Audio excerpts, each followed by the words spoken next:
last time. Looks for Deutsch. Deutsch at the 1 into the end zone. Middle play action now. Look to pass over the middle. It's intercepted by Cole Hebel. Intercepted by Hebel. Roll, rears back, comes downfield, has Rodriguez. Rodriguez at the 40, to the 50, to the 40. Rodriguez is going to keep going. Right, Fetting's got room, and here's Bo Fetting. Fetting's still on his feet. Fetting's gone. Looking to pass, playing off, coming left side, picked up by Cotton.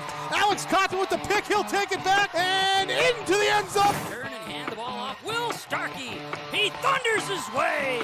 30, 20, one man to beat. He's got... The middle's got a man, that's Friddle. Look out, Friddle, 40, 30, he's loose, 20, 10, touchdown. Halsted Telephone Company and R&J Broadcasting Incorporated is proud to present to you this broadcast on yourliveevent.com.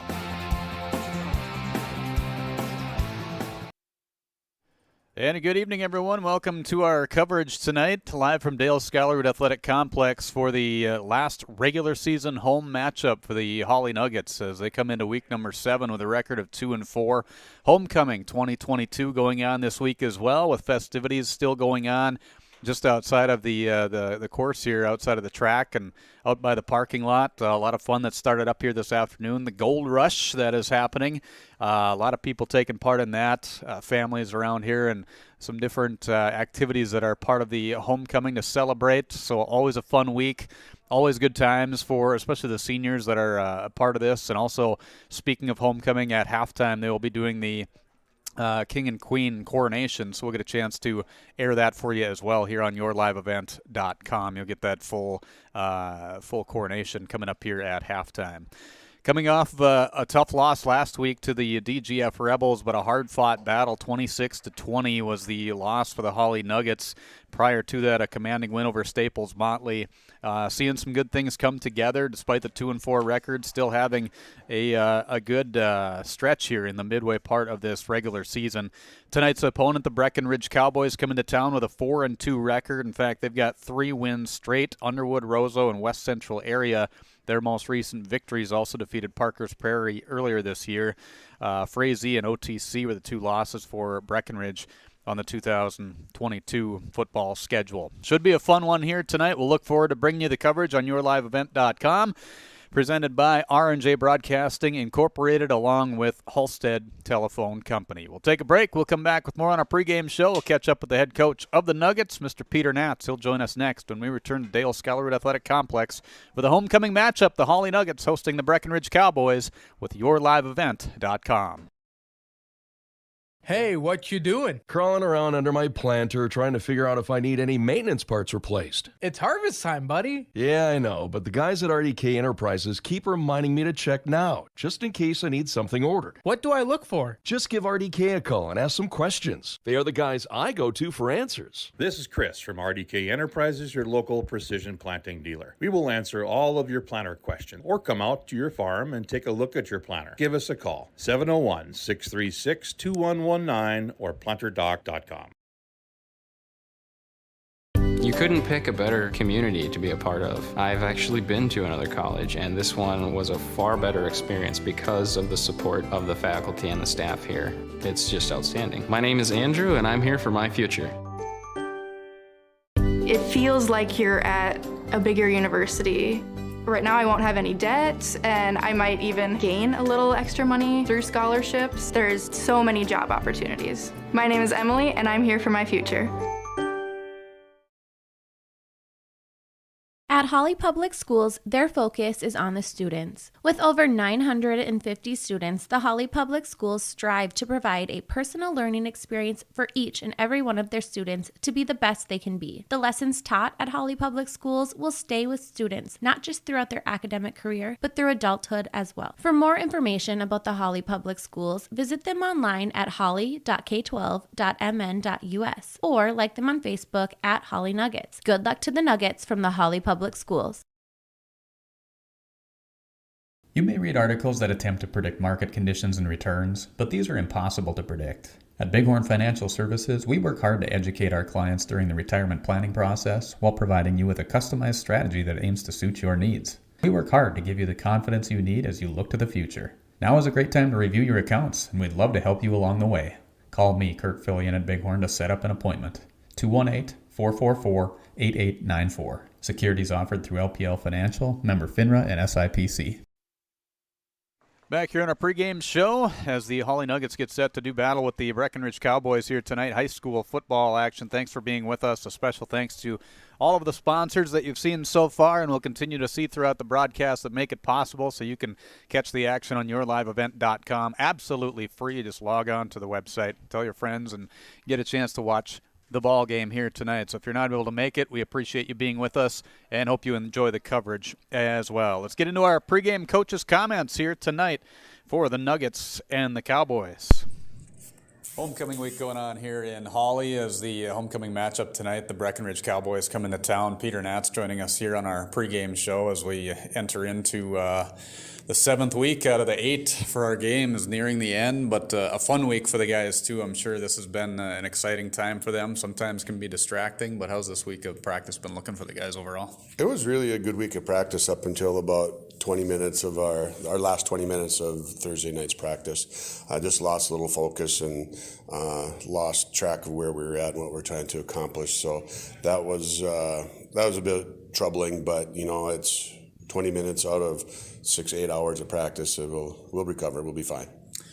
Coming off of last week's game too, I know when we chatted in the post game about it and that matchup against DGF right there till the end, had some opportunities throughout that game. A great confidence boost for these guys knowing that you're hanging in there with a Class 3A team that's ranked number 2 in the state, and a lot of positives come out of that game too with a lot of energy. Yeah, it was not only did we hang with them, we had a chance to win. We were leading towards the end, and we had a chance at the end too. Just came up a little short and ran out of time, ran out of yardage. But the energy was good. The energy's been good for the last 2.5 full games. And it started at halftime of that West Central game a few weeks ago, and our energy is good. We just need to continue to bring that tonight and see what happens. About Breckenridge, what do you know about them coming into this one tonight? They've got some good size. The Nieto running back is solid. He's a lot like Summers from last week against DGF. He's really patient. If he gets in the clear, look out. You might not be able to catch him.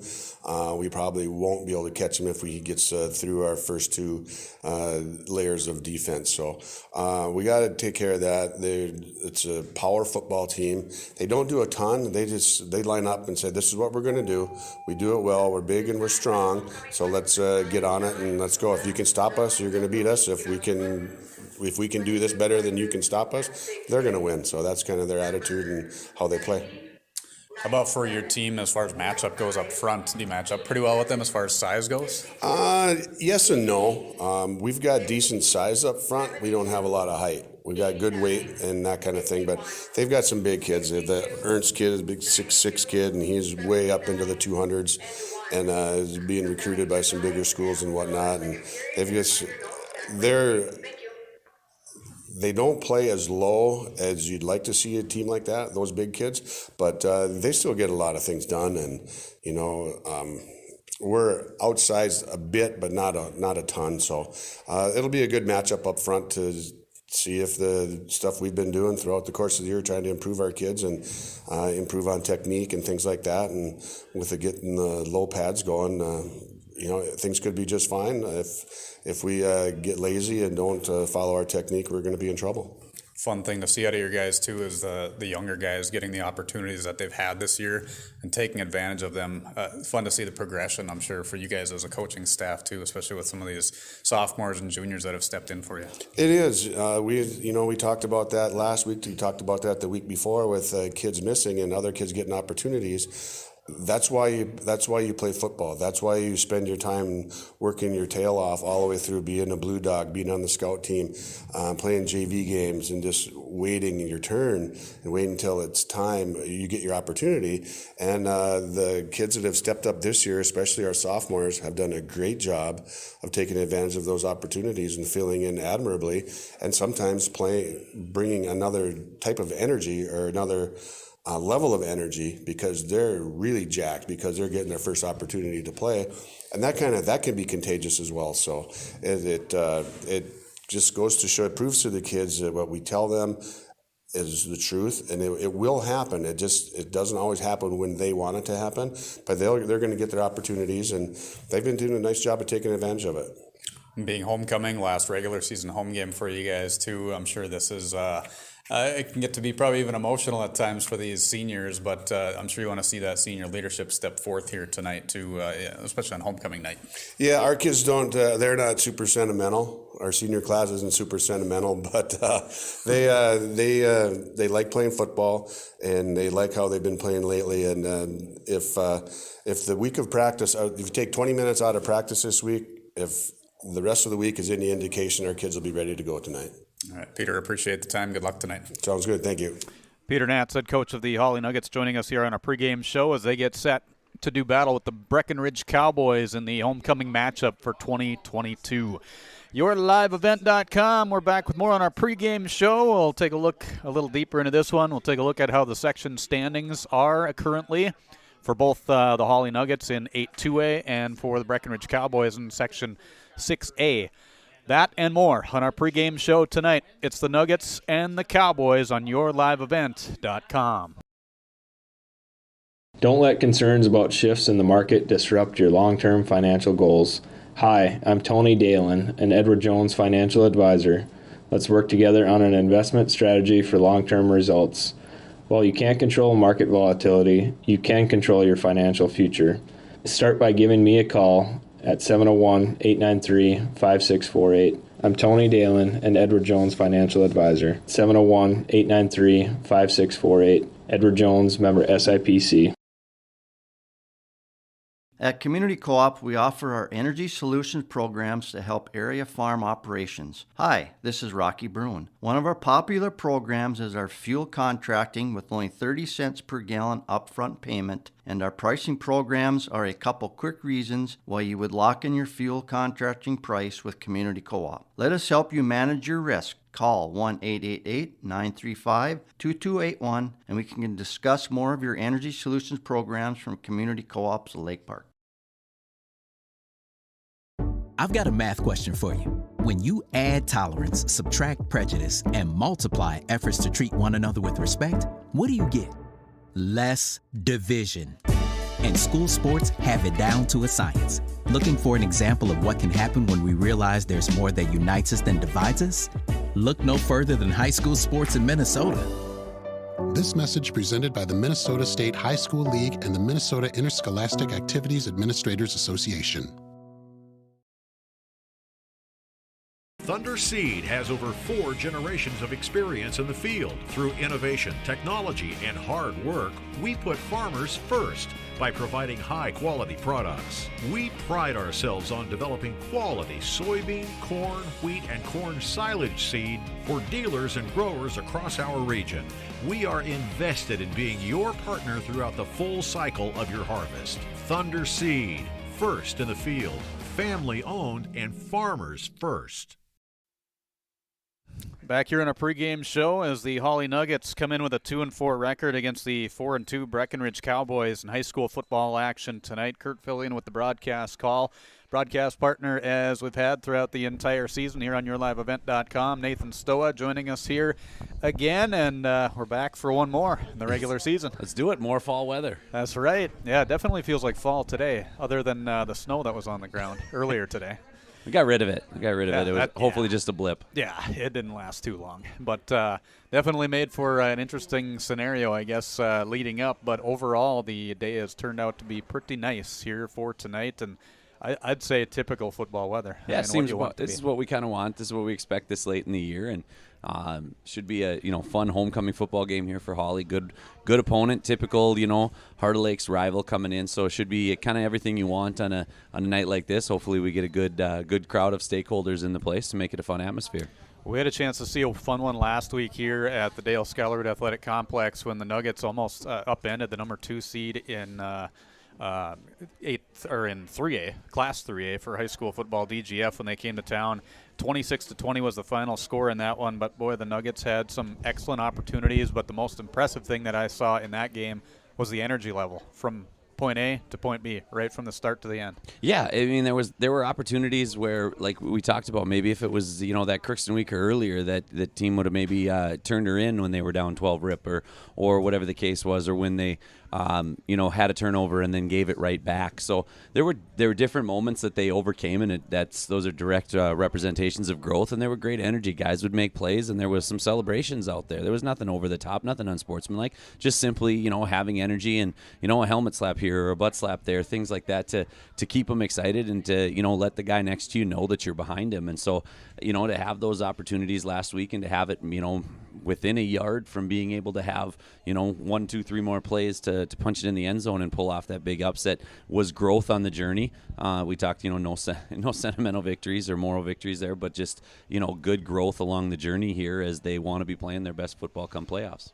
Only 9 less yards than DGF last week with 259 yards of offense total, 142 of those in the air for the sophomore quarterback Noah Nelson, going 9 for 20 with a couple of touchdowns. So seeing some great things, the composure of that sophomore, and seeing him from game 1 to where we're at and only seeing half the games, but understanding from talking to Coach Natz each week the fact that he's seeing that, the consistency, the comfortability of being the quarterback and really manning the team on the offense. Yeah, there's a control in the huddle portion to it there, that gets different from practice.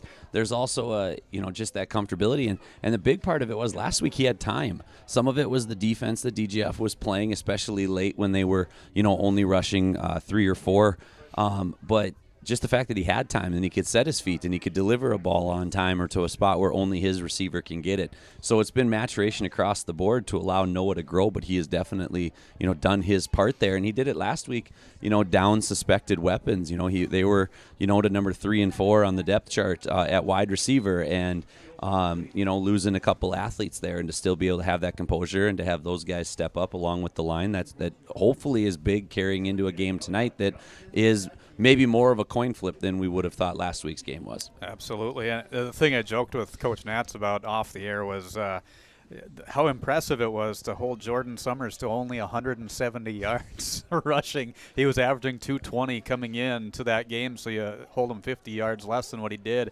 A crucial part of it, still got his yards, and a kid like that is always going to do that, much like we're going to see out of this Cam Nito tonight for Breckenridge.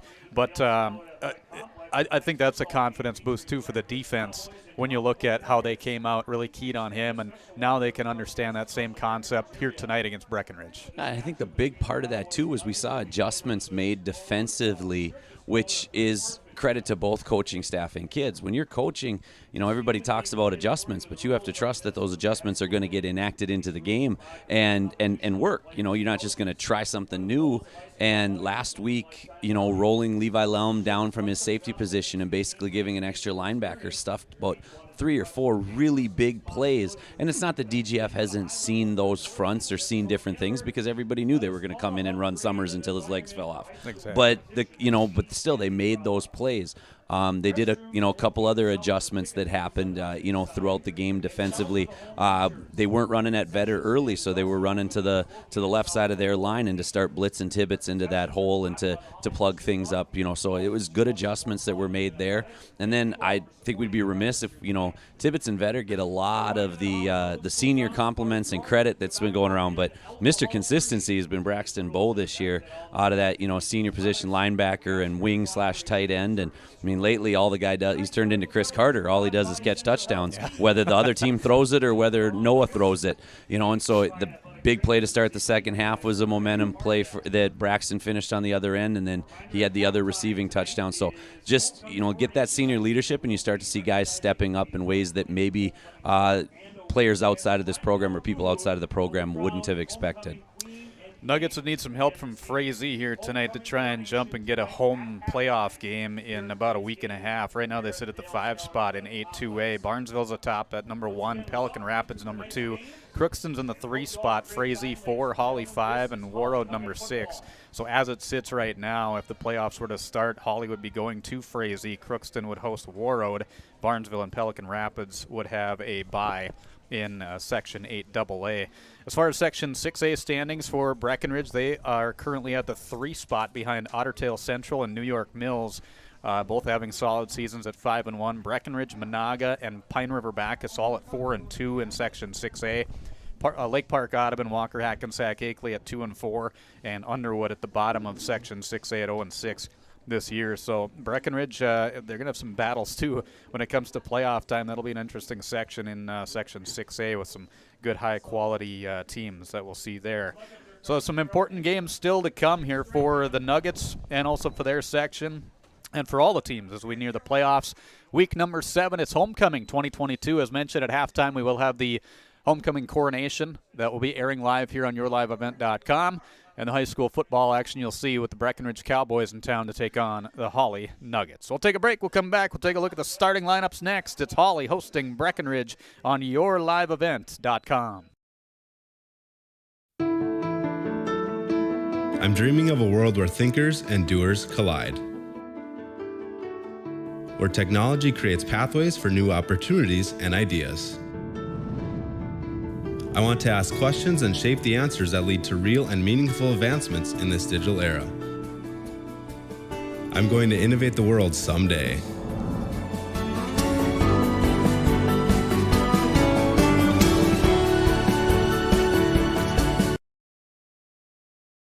At Hawley Public Schools, their focus is on the students. With over 950 students, the Hawley Public Schools strive to provide a personal learning experience for each and every one of their students to be the best they can be. The lessons taught at Hawley Public Schools will stay with students, not just throughout their academic career, but through adulthood as well. For more information about the Hawley Public Schools, visit them online at hawley.k12.mn.us or like them on Facebook at Hawley Nuggets. Good luck to the Nuggets from the Hawley Public Schools.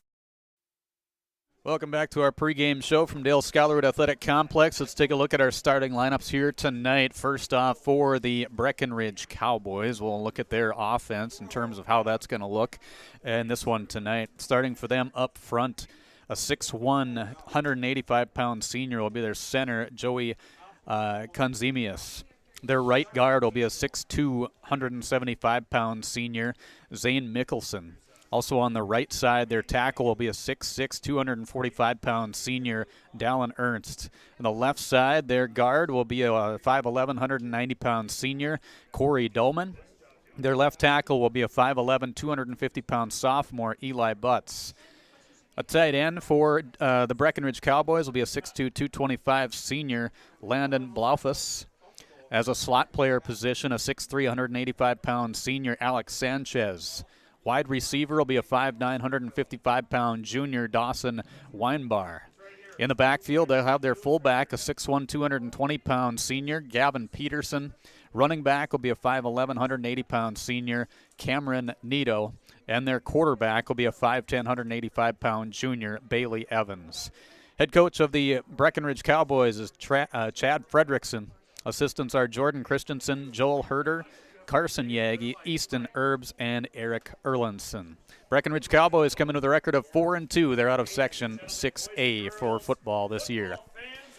For the Hawley Nuggets, they will start like this on the defensive side. We'll take a look at their defense here first for the Hawley Nuggets. Nuggets will start on the defensive side. A 5'8", 161-pound senior, a cornerback wearing number 1, Cade Peterson. 5'11", 155-pound junior, strong safety will be Carson Kopacek.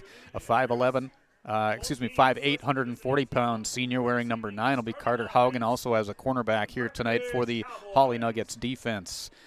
One of their defensive ends will be a 6'3", 235-pound senior, John Vetter.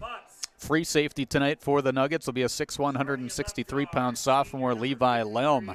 Middle linebacker, a 6'1", 201-pound sophomore, Jack Ames. Outside linebacker, 6'3", 211-pound senior, Derek Tibbetts. Left defensive tackle will be a 5'9", 183-pound junior, Colin Larson. The right defensive end will be a 6'3", 203-pound senior, Ryan Spare. It'll be a 5'11", 267-pound senior at right defensive tackle, Gavin Knutson. And a 6'2", 176-pound senior at outside linebacker, Braxton Bowe. Head coach of the Hawley Nuggets, Peter Natz, assisted by Brett Schmidt, Tim Peterson, Nick Burcham, Aaron Haugen, Travis Haugen, Zion Smith, Parker Severson and David Ames. Nuggets 2-4 on the year. It's homecoming 2022. A special night, last regular season home game for the Nuggets as well. We'll have the kickoff coming your way here momentarily. And again, at halftime, we will have the homecoming coronation right out on the field here this evening on yourliveevent.com.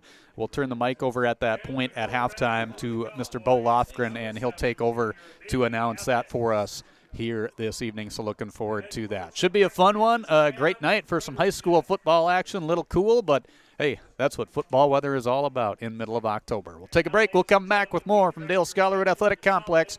The kickoff is on your way next on yourliveevent.com with R&J Broadcasting Incorporated and Halstead Telephone Company. Winter storms can create broken tree limbs and power outages. They can also create a dangerous landscape.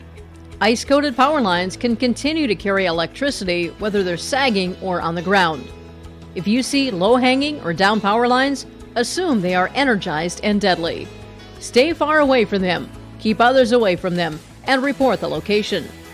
This message from Wild Rice Electric Cooperative. We care about you and your safety.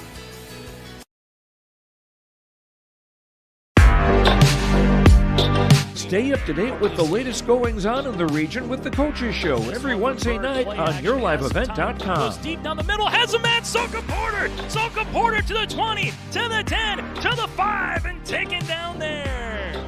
We'll dive into the latest stories from North Dakota and Minnesota. And there's the block by Reese. That's the Coaches Show with me, Joe Lancello, on yourliveevent.com every Wednesday night starting at 7. At Hawley Public Schools, their focus is on the students. With over 950 students, the Hawley Public Schools strive to provide a personal learning experience for each and every one of their students to be the best they can be. The lessons taught at Hawley Public Schools will stay with students, not just throughout their academic career, but through adulthood as well. For more information about the Hawley Public Schools, visit them online at hawley.k12.mn.us or like them on Facebook at Hawley Nuggets. Good luck to the Nuggets from the Hawley Public Schools. Have you seen the huge selection of used vehicles that Christian Motors of Fertile has? Stop by the lot, talk with one of the guys about the huge selection of cars, trucks, SUVs, vans, and so much more. They've got a great selection of used vehicles right now. You can view them at christianmotors.com or christiancarsonline.com. One of the biggest selection of used vehicles around, it's Christian Motors. They're proud to be your Chevy and GMC dealer, Highway 32 North in Fertile. At Hawley Public Schools, their focus is on the students. With over 950 students, the Hawley Public Schools strive to provide a personal learning experience for each and every one of their students to be the best they can be. The lessons taught at Hawley Public Schools will stay with students, not just throughout their academic career, but through adulthood as well. For more information about the Hawley Public Schools, visit them online at hawley.k12.mn.us or like them on Facebook at Hawley Nuggets. Good luck to the Nuggets from the Hawley Public Schools. Hi, this is Steve Dalen from Piper's Auction and Realty. Summer has come and gone, and the 2022 harvest season is now with us. Like the change of seasons, farmland sale prices change as well. We believe after a 2-year rise in land prices, we are now at a peak price level. If you have been thinking of a farmland sale, now is the time to act. For help with your sale, call me, Steve Dalen, at 701-893-8517. My name is Jared, born and raised in Minnesota, and I'm a project director at Enbridge. Enbridge is more than a pipeline company. It's a company participating in renewable energy projects in Minnesota and abroad, and I'm really proud to be working here. We believe a cleaner energy future is achievable. For over 20 years, we've been early adopters of renewable energy, and we're proudly committed to net zero emissions by 2050. To hear more from Jared, visit enbridge.com/Jared. That's JERRID.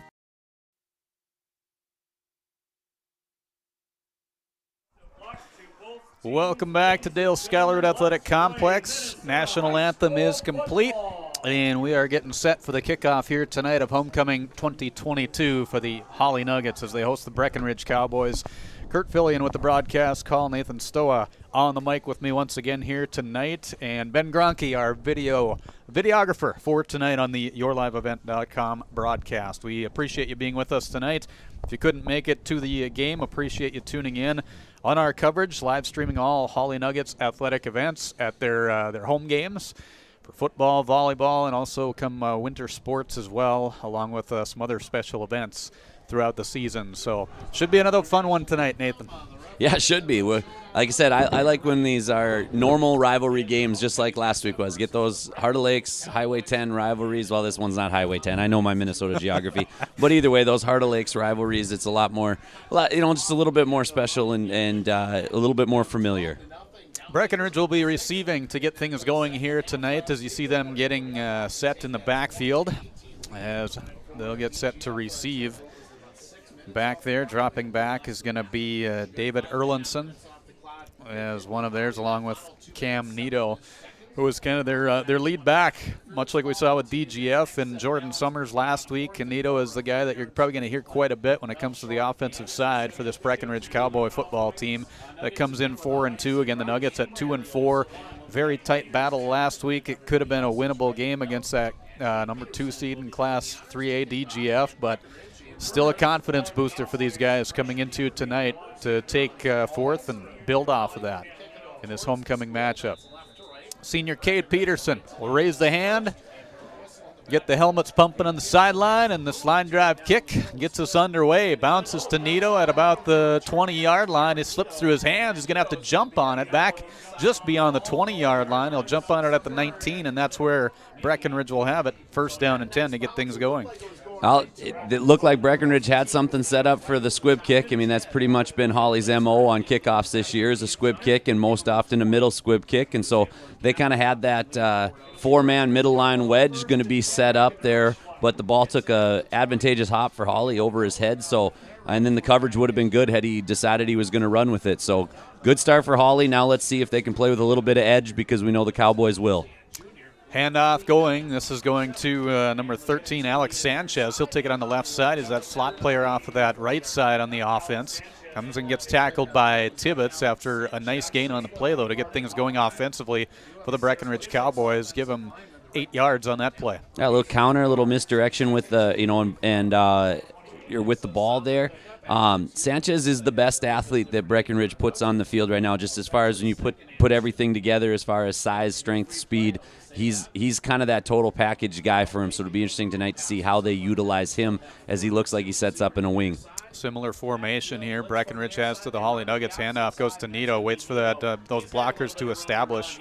That was one thing Coach Natz talked about. We've got a fumble on the situation. Nuggets saying we got it, and officials were still waiting for the word to see if, I believe they're saying that Nito had it, and it's going to be a first down. See some emotion coming off there. It made it look like it was going to be Hawley Nugget football, but Breckenridge keeps it. Yeah, they may have said he was down there because Carson Kopacik was celebrating like we had it and a couple others, but he also is going to come. Yeah, Nito just left the field limping there as well, so we'll see who fills in for him and if he's able to get back on the field. A 7-yard gain for Nito right there to get the Breckenridge Cowboys a first down. 1st and 10 at their own 37-yard line. Handoff goes to the right side. A little shake and shuffle there in the middle as they hand it off right in the middle to Gavin Peterson. He was the running back on the play, gains 5 yards on the play. Yeah, they're going to want to shore that up in the middle there. Simple dive plays the fullback. You want to keep in that 3 or less category, not that 5 or more. So we'll see if that offensive or that defensive line starts to fire off and use their quickness and their agility over the size that Breckenridge brings. Give them 6 instead. It'll be 2nd down and 4 on the gain. A little slip up in the backfield there. I'm sure the field's a little bit slick with the wet conditions that we had earlier on today, but able to get his footing and get a decent little gain there was number 33, Paul Armitage. All right, Nito is back in now here, so he shook off whatever it was that was ailing him there. And Hawley's defense right now needs to stiffen up a little bit here as we're now at midfield. 7-yard gain on the 4th play of offense for Breckenridge. Gets him to midfield at the 50-yard line. Man in motion is Nito. They'll hand it off to him as he goes straight up the middle right between his center and guard, and he's going to be met by a host of Nuggets. He's able to get a short gain on the play in the Nugget territory, only to their 49-yard line, so give him a gain of 1. There, that was the best defensive play so far, not just because of the small gain they held him to, but the way the D-line fired off there and shed some blocks, and then Braxton Bowe and Jack Ames shedding theirs as well and hitting that gap hard. 2.5 minutes into the game, Breckenridge has the first offensive series to get things going. That started back at their own 19-yard line, now up to the Hawley 49. Man in motion again, Nito. They'll hand it off. First man through, that's Peterson. Peterson able to shuffle his feet and keep moving with a couple guys wrapped around him. Some good, strong running there by the Cowboys. That's going to be a gain of 4. Yeah, he met Johnny Vetter, and he was able to carry Vetter just a little, for a couple extra yards and fall forward as John was wrestling him. So won the leverage battle with Vetter on that one. But again, now third and average here. Okay, third and medium. So this is where Hawley would like to keep Breckenridge as they're really run heavy. So 3rd and 6 is what it's going to be. Receiver off left, man in motion. This time is going to be Sanchez. They'll hand it off to him. A play straight up the middle again. Some power running. Going to fight for about 2 yards on that play. It'll make it a 4th down situation for Breckenridge. 4th and about 3 to go. Yeah, well, it'll be interesting to see here. It doesn't look like there's too much movement unless the punter is on the field already, which it often is in high school football. But wide receiver came and ran in with our play. So looks like we got a big 4th down here on the first drive of the ball game. Nito is the punter, but he is setting up into that stacked set there by Breckenridge. They'll hand it off. Straight up the gut they go. Peterson pushing. Boy, the extra effort right at the end. He is going to be close. I think he came up a little bit short, but the angle we have up here is tougher for us to see than the officials. Yeah, both officials came in short of the 40-yard line, and it looked like the stick was right on the 40. Now, not saying anything about anybody around here, but I always have a hard time trusting anybody, that, any lines in there, how they're painted, but good stop by the defense. So a turnover on downs, and the Hawley Nuggets will have it 1st down and 10 at their own 41-yard line. And I say that because I've been to the Fargo Dome and seen those crooked lines, and they're just pulling out turf. So always nice when you can measure. Yeah, absolutely. That's what you should do, right, in those situations? I formation backfield, power I with the wing off to the left side. Their Ames, they'll hand it off straight up the middle. And not a whole lot doing there for the Nuggets, but able to gain some short yardage there. Give 2 yards for Johnny Vetter. Yeah, I think the quote from Mr. Schmidt tonight was this might be a fullback kind of night. That might have been when the wind was up a little bit, but conditions, potential for a slick ball coming off of the turf into Noah's hands. So we got going to rely heavily here on Johnny Vetter coming off his best high school football game last week, and Derek Tibbetts, who dots the I. 2nd and a long 8 here for the Hawley Nuggets. High formation, handoff goes to Tibbetts. 2nd man through, finds some room straight up the middle. He's taking guys with him up to the 40-yard line. Nice take by Derek Tibbetts.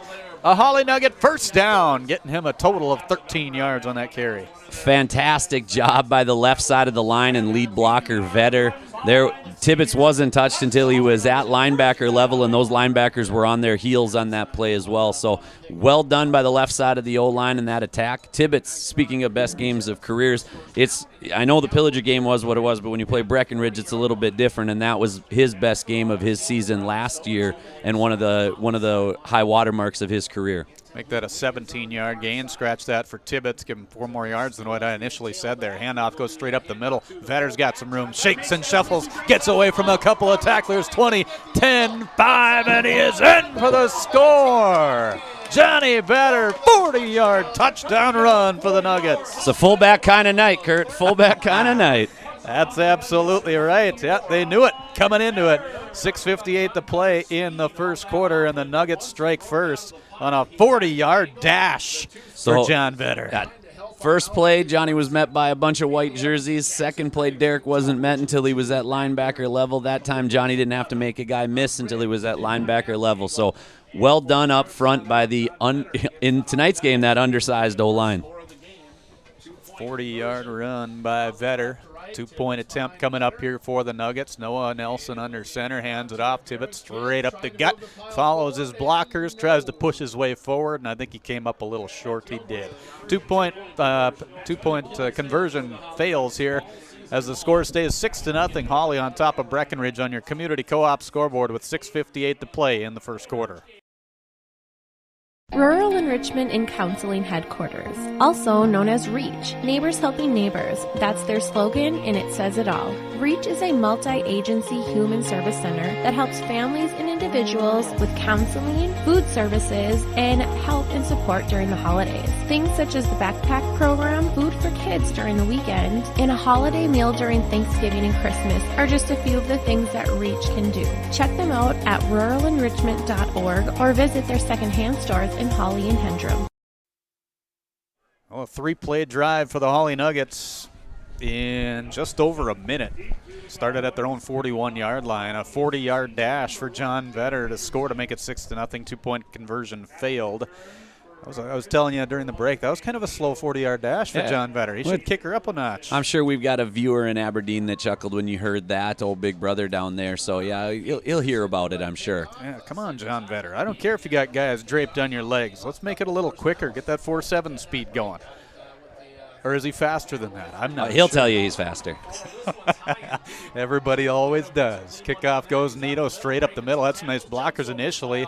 Jumped right over one would-be tackler and hops to about the 37-yard line is where the ball is going to be placed. So a nice take there for the Breckenridge Cowboys on the special teams. Yeah, it'll be interesting to see what adjustments are made special teams-wise. That's the first time we've kicked one relatively deep and in the air for quite some time. And the way that they've got that middle line aligned is a little bit what DGF did, but with 2 extra bodies. So maybe some sideline squibs or something closer to the numbers. But then you bring the sideline into play. Cowboys will have it at their own 37, first down and 10. Straight up the gut they go. And Peterson is the carrier on the play for Breckenridge. Following right behind his lead blocker there, Sanchez, who was coming off of that pile. He was able to gain about 5, make it 6 yards on the play for Peterson. Good first down gain, and through my headphones I can hear, or maybe it's just overtime, but I can hear Coach Burcham down there as the defensive coordinator yelling, legs, legs.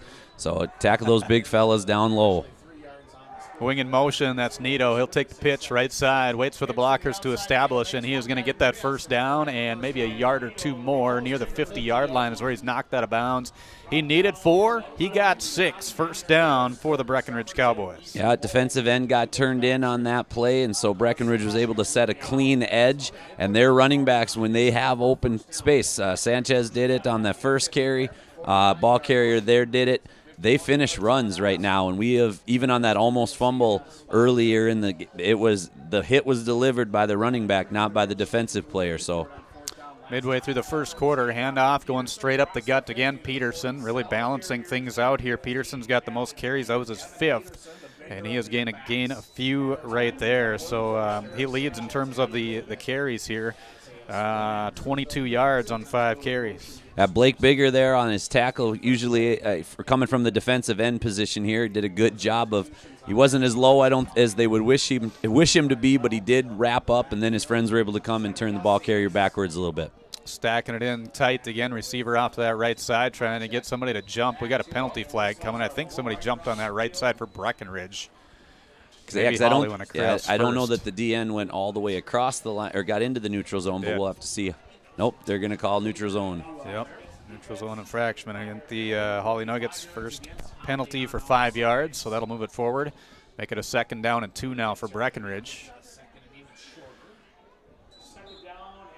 So a 2nd and 2, and that'll move it up to the 42, in between the 42 and 43-yard line. Now, from what I was told, Breck hasn't thrown the ball down the field a ton this year. They have, but with 2nd and 2 here, you got the whole playbook in order. Handoff goes on a counter. Sanchez tries to spin away from the defense. Nice job defensively. Braxton Bowe, you talked about him in the pregame. He did a nice job of really finding the way and getting a wrap-up on that play, and his teammates coming in to finish it off. So short gain, maybe a gain of 1 on the play, but still needed one more to get the first down. Yeah, and I want to say that was Blake Bigger that got first contact and grabbed on and was able to get enough strength on that fantastic athlete that Sanchez is and toss him sideways in order for Bo and others to come and finish him off to bring up 3rd and short. But once again, if they went for it last time, now you've got that whole playbook at your disposal, play actions included. They're keeping it tight in the positions other than these pitch outs that we're seeing, keeping it right around that center guard location for their running backs, going straight up the middle with their power running game, as Nito is going to get a couple of yards on the play, and that will be a Breckenridge first down, as it was a 3rd down and 1 on the situation. Yeah, Breck's done a really good job setting edges here on the 3 or 4 times that they have gone outside the tackle box here. So Hawley's going to need to correct something there while still being strong in the A-gaps. First down and 10 from the Hawley 39-yard line. 6th play of this drive coming up for the Breckenridge Cowboys. They've got 2 first downs in this offensive series, 4 total in the game compared to the 1 for the Nuggets, but the Nuggets have the edge on the scoreboard as the handoff straight up the middle. Nito is met by Jack Ames, lifts him off the ground and pushes him forward, and that's going to be, he might have got a yard on that play if it was. That was the toughest yard he's probably had to get here this year. Nito's down again, and it looks like, I mean, I'm not going to play athletic trainer from up here, but it looks like the same leg is what he's favoring. That time they sent Braxton Bow on a blitz. I'm getting my alliteration work in. But Braxton Bow came on a blitz from the left side, was picked up late, but it looked to me like that left Jack Ames for that free shot to come in and make a play. And he really did a nice job of staying low there. You never want to see a situation where a player is injured here for Nito. We'll take a quick injury timeout. 2nd down and 9. It'll be 3rd down, or 3:40 remaining first quarter. It's 6-0 in favor of Hawley on your community co-op scoreboard. We're back with more from Dale Scholarwood Athletic Complex right after this. Hey, what you doing? Crawling around under my planter trying to figure out if I need any maintenance parts replaced. It's harvest time, buddy. Yeah, I know, but the guys at RDK Enterprises keep reminding me to check now, just in case I need something ordered. What do I look for? Just give RDK a call and ask some questions. They are the guys I go to for answers. This is Chris from RDK Enterprises, your local precision planting dealer. We will answer all of your planter questions or come out to your farm and take a look at your planter. Give us a call, 701-636-2119 or planterdoc.com. You couldn't pick a better community to be a part of. I've actually been to another college, and this one was a far better experience because of the support of the faculty and the staff here. It's just outstanding. My name is Andrew, and I'm here for my future. It feels like you're at a bigger university. Right now I won't have any debt, and I might even gain a little extra money through scholarships. There's so many job opportunities. My name is Emily, and I'm here for my future. At Hawley Public Schools, their focus is on the students. With over 950 students, the Hawley Public Schools strive to provide a personal learning experience for each and every one of their students to be the best they can be. The lessons taught at Hawley Public Schools will stay with students, not just throughout their academic career, but through adulthood as well. For more information about the Hawley Public Schools, visit them online at hawley.k12.mn.us or like them on Facebook at Hawley Nuggets. Good luck to the Nuggets from the Hawley Public Schools. You may read articles that attempt to predict market conditions and returns, but these are impossible to predict. At Bighorn Financial Services, we work hard to educate our clients during the retirement planning process while providing you with a customized strategy that aims to suit your needs. We work hard to give you the confidence you need as you look to the future. Now is a great time to review your accounts, and we'd love to help you along the way. Call me, Kurt Fillion at Bighorn, to set up an appointment.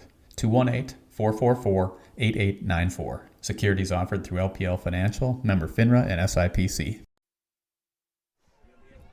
Injury situation. Nito is helped off the field on the far side here for Breckenridge. Hopefully all is all right. He is walking on his own power now, which is good to see. Very slowly, though, so we'll hope for the best for him so we can see him back out on the field here for this Breckenridge team. You never want to see anybody go down. As the rollout to the right side, they'll air this one to the receiver Sanchez. Sanchez able to get the reception, flung out of bounds there around the 35-yard line, maybe just a step in front of that at the 34, so it's going to be a gain of 4 yards on the play. Yeah, good play, gave up a touchdown.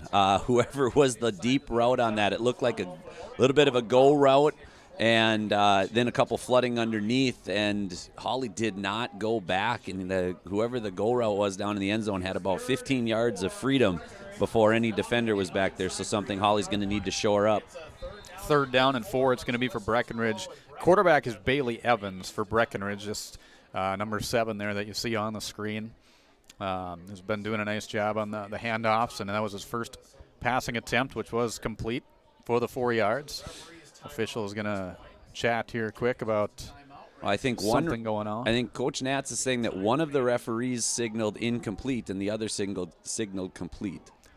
But, yeah, just as he got the reception on that far sideline, flinging him out of bounds, he lost the grip of the ball, and it's just a matter of whether he controlled it or not. Yeah, whether he controlled it the entire time, and obviously we can't. Gronky, can we get a replay on that? Yeah. Just kidding, buddy. Yeah, we don't have the replays here. We don't want to confuse. And we don't have any cameras on the other side either, so. And we got that grade over there too, that old drainage grade. Absolutely. We got everything going against us. Lose their lower legs on everything against us. Handoff goes to Sanchez. He'll barrel his way forward. He's going to get the first down. He's still on his feet, moving up to the 25-yard line. Very nice run there by Sanchez. He needed 4. He got 9. A little extra effort. Good job of reading that cutback lane and reading his blockers. He was able to find enough and tunnel through for a few extra yards and then keep battling. Breckenridge has done a really nice job with ball control here, basically playing 10-on-10 inside, and then they've got their wide receiver for space. Handoff goes to Peterson. He's going to be met right at the line of scrimmage. Nothing doing there this time as the Hawley Nuggets defense comes up with a stand-up stop there to make it a 2nd down and 10. That was the 9th play of this offensive drive here for Breckenridge, totaling 3 first downs in this offensive series, 5 in the game now, as it'll be that 2nd down. They do give them 1 with the forward motion, so 2nd down and 9. It'll be real interesting to see if they'll come back, if they noticed how open that deep receiver was, if they'll come back to that play action as they've been rolling. Hand off to Sanchez. He's got some nice blocks in this left side. Has a wide open lane. He's in for the score. 24-yard touchdown run for 13, Alex Sanchez. Absolutely. The blockers and the lead blockers and the O-line for Breckenridge absolutely took care of everything they needed to take care of there, and there was nothing left for Sanchez to do but go find the end zone. Absolutely. Boy, that was a very well-executed play by the Breckenridge offense to get them on the scoreboard here, as there's 2:06 remaining in the first quarter, and they are going to try for the extra point kick, as it's going to be the Swedish exchange student, Gusten Bergqvist Erlison. He'll get set with the right-footed kick. It's up, and that one is good. Extra point kick is good to make it 7-6 on your community co-op scoreboard. Breckenridge leads Hawley with 2:06 to play first quarter from Dale Schuylerud Athletic Complex on yourliveevent.com. Don't let concerns about shifts in the market disrupt your long-term financial goals. Hi, I'm Tony Dalen, an Edward Jones financial advisor. Let's work together on an investment strategy for long-term results. While you can't control market volatility, you can control your financial future. Start by giving me a call at 701-893-5648. I'm Tony Dalen, an Edward Jones financial advisor. 701-893-5648. Edward Jones, member SIPC. 2:06 to play first quarter. Breckenridge takes the lead 7-6 as they execute a 10-play drive that lasted 4 minutes and 50 seconds. Got 3 first downs in that drive, a 24-yard touchdown run by Alex Sanchez. The extra point kick by Bergqvist Erlison is good to make it 7-6. So Erlison, from what I was told by one of their media members, he attempted a 45-yard field goal that just missed earlier this year, and it was deep enough where it probably would have gone from about 55 even close to 60. A take here by Kopacek on the special teams. He had a one-hander there for a minute. That was dangerous as the defense was coming in there pretty hot for Breckenridge. going down, though, so Hawley will have it first down and 10 at their 34-yard line. Yeah, Breck went with that squib, and it took that high hop on about the third or fourth bounce, and Kopacek fielded it going backwards, and it's always tough to turn around, get your footing, and get enough momentum in a situation of kick return in order to be effective there. So at the 30-yard line is where it's at. Get mixed up in my numbers here when we're up on the top. It's tough to see where they're at with the sideline right in front of some of those numbers as the handoff goes to Tibbetts, the second man through as they fake the handoff to Vetter. A nice sell-off on that fake, and Tibbetts able to get some nice room there. He'll get it up to the 36, a gain of 6 for Tibbetts. First down run of 5 yards. I mean, first 3 plays were a successful touchdown drive, but I think we're going to get realistic here. If we can chunk out 5 yards every time, that's the kind of game tonight that Coach Schmidt's looking for. Only the second offensive series for the Hawley Nuggets. A 3-play drive is all they had before, so that was the 5th play of offense for the Hawley Nuggets. Derek Tibbetts, 2 carries for 22 yards. Johnny Vetter, 2 carries for 42 yards, including a 40-yard touchdown run. Second down and 5. Handoff going straight up the middle. This time it's Vetter. Vetter is still momentarily going there. Now he's going to be stopped close to the 40-yard line. That'll be a gain of 4 for Vetter. All right, third and one, maybe 3rd and 2 there. 3rd and 1 keeps you right with the playbook and right in the script here that I'm sure we're still in with the quick first drive. So everything at Coach Schmidt's disposal here, but kind of feels like it's that second man, Johnny Vetter, lead blocking, or just give him it in that straight dive. Under a minute to play first quarter. Nuggets working it here with that power I formation. Aims off to that right side as a wing. They'll hand it off, second man through. Tibbetts needs the 1 yard, and I think he floated through. He did. He pushed his way through. He kind of got tripped up there, and he tripped up far enough to get to the 43-yard line, so it'll be a gain of 4 and a first down for the Nuggets. That's something we don't see a lot out of Derek, is that patience. It was a pretty good wall there, and he was able to take his time and find that hole and slither through. So well done there by Tibbetts, and it's not that he's not capable of doing that. A lot of his runs get him downhill and get him to his strengths, as quick as possible. And so that was a well done adjustment by him. Absolutely was. And we've been seeing some patient running out of Nito for Breckenridge. Saw that last week out of Summers out of DGF. So probably seeing some of that on the film and realizing, hey, it works. Pass over to Ames over his head, incomplete. Will make it a second down and 10. So first pass of the game. They ran Stoa on a fade over there as he's been kind of shadowed by Sanchez and has been jam coverage. They had Bo on the backside, who has a large size advantage in that situation on the smaller defensive back, and then Nelson chose Ames there in the middle, who was pretty surrounded. So one more play here before we get to the second quarter. Nuggets will have at their own 44-yard line, the second down and 10. The receiver off to the left, power I formation again for the Nuggets. Ames is that wing again. Handoff goes, second man through. Tibbetts squeezes his way to the outside to the 45, 40, 30, and he's going to be wrapped up around the 22-yard line and taken out of bounds by the defense. But a huge gainer there is Austin Drulo able to knock him out of bounds for a Nugget first down as we enter into the second quarter of play.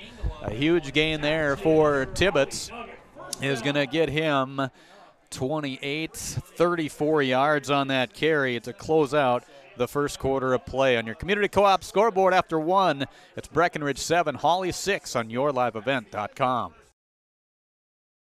At Community Co-op, we offer our energy solutions programs to help area farm operations. Hi, this is Rocky Bruin. One of our popular programs is our fuel contracting with only 30 cents per gallon upfront payment, and our pricing programs are a couple quick reasons why you would lock in your fuel contracting price with Community Co-op. Let us help you manage your risk. Call 1-888-935-2281 and we can discuss more of your energy solutions programs from Community Co-op's Lake Park. Back here we get set for the second quarter of action. First quarter just wrapped up, and the 7-6 lead for the Breckenridge Cowboys on yourliveevent.com. Kurt filling with the broadcast call. Nathan Stoa giving us our color commentary here tonight once again. And Ben Grunke is our videographer for tonight on yourliveevent.com. Appreciate you being with us for our coverage. And again, special thanks to all of our sponsors for helping make the broadcast possible. So So the ball's going to be placed at the 19-yard line. So even got forward a little bit beyond the 22, so add a few more yards to that last run by Derek Tibbetts to close out the first quarter. He'll have a 37-yard gainer. And their sixth play of this offensive drive will come up here as Nelson gets them set. Handoff goes straight up the middle to Vetter. Vetter pushing his way forward again. Is going to get a nice gain on the play. He'll get him in front of the 15-yard line to the 14. That'll be a gain of 5. Yeah, that time, called play to give it to John there, and a good 5-yard gain. The second man option was there. The sideline's always looking for that, but there wasn't much there. If Noah carries that down the line a little bit more for Lelm, so definitely he hasn't had a carry yet, but definitely something that the Nuggets can come back to. Stowa off to that left side, I formation backfield. Ames as a wing to the right side for the Nuggets offensive series. 2nd down and 5. They'll hand it off. Lelm, he'll get it this time, and it's the second man through. And he is going to have a nice gain of 8 yards on the play. It'll get the Nuggets a first down. Yeah, good. There they came back to it just on the other side of the line, ran behind the right side of the line. So good first carry for Lelm as he's spelling Tibbetts a little bit after that long run to end the half. And now Tibbetts is back on the field with, 1st and goal from the 7. Second first down of the offensive series here for the Nuggets. Make it their 3rd of this offensive series. And their 8th play of the drive coming up on the first down and goal. Nuggets, same formation. They'll go with that I formation set in the backfield. Nelson will hand it off to the first man through Vetter, and he is taking guys with him, trying to take him all the way to the end zone, and he is still going. He's in. Johnny Vetter, the extra effort, and then a little bit more extra to get in for the 6-yard touchdown run. Growth and progress of a team. That O-line got on Johnny's back and kept pushing, gave him a little extra boost as he was battling into the end zone. But again, something we didn't see a month ago that is a part of that staying engaged and staying active in a play. So well done by the O-line. Great job by John to keep his feet moving. Put another 6 on the board. So 6-yard touchdown run, capping off an 8th play drive here for the Nuggets. Vetter's 2nd touchdown tonight. They'll try for the 2-point conversion to get a couple more on the board with 10:44 to play second quarter. Handoff. Nope. Nelson's going to keep it himself and steps in for the 2-point conversion. Tibbetts cleared the way. He put his guy on his back. Nelson just had to make one other guy miss a little bit. 14-7 on your Community Co-op scoreboard. 10:44 to play second quarter. Back with more from Dale Scholarroot Athletic Complex in Hawley right after this. I've got a math question for you. When you add tolerance, subtract prejudice, and multiply efforts to treat one another with respect, what do you get? Less division. And school sports have it down to a science. Looking for an example of what can happen when we realize there's more that unites us than divides us? Look no further than high school sports in Minnesota. This message presented by the Minnesota State High School League and the Minnesota Interscholastic Activities Administrators Association.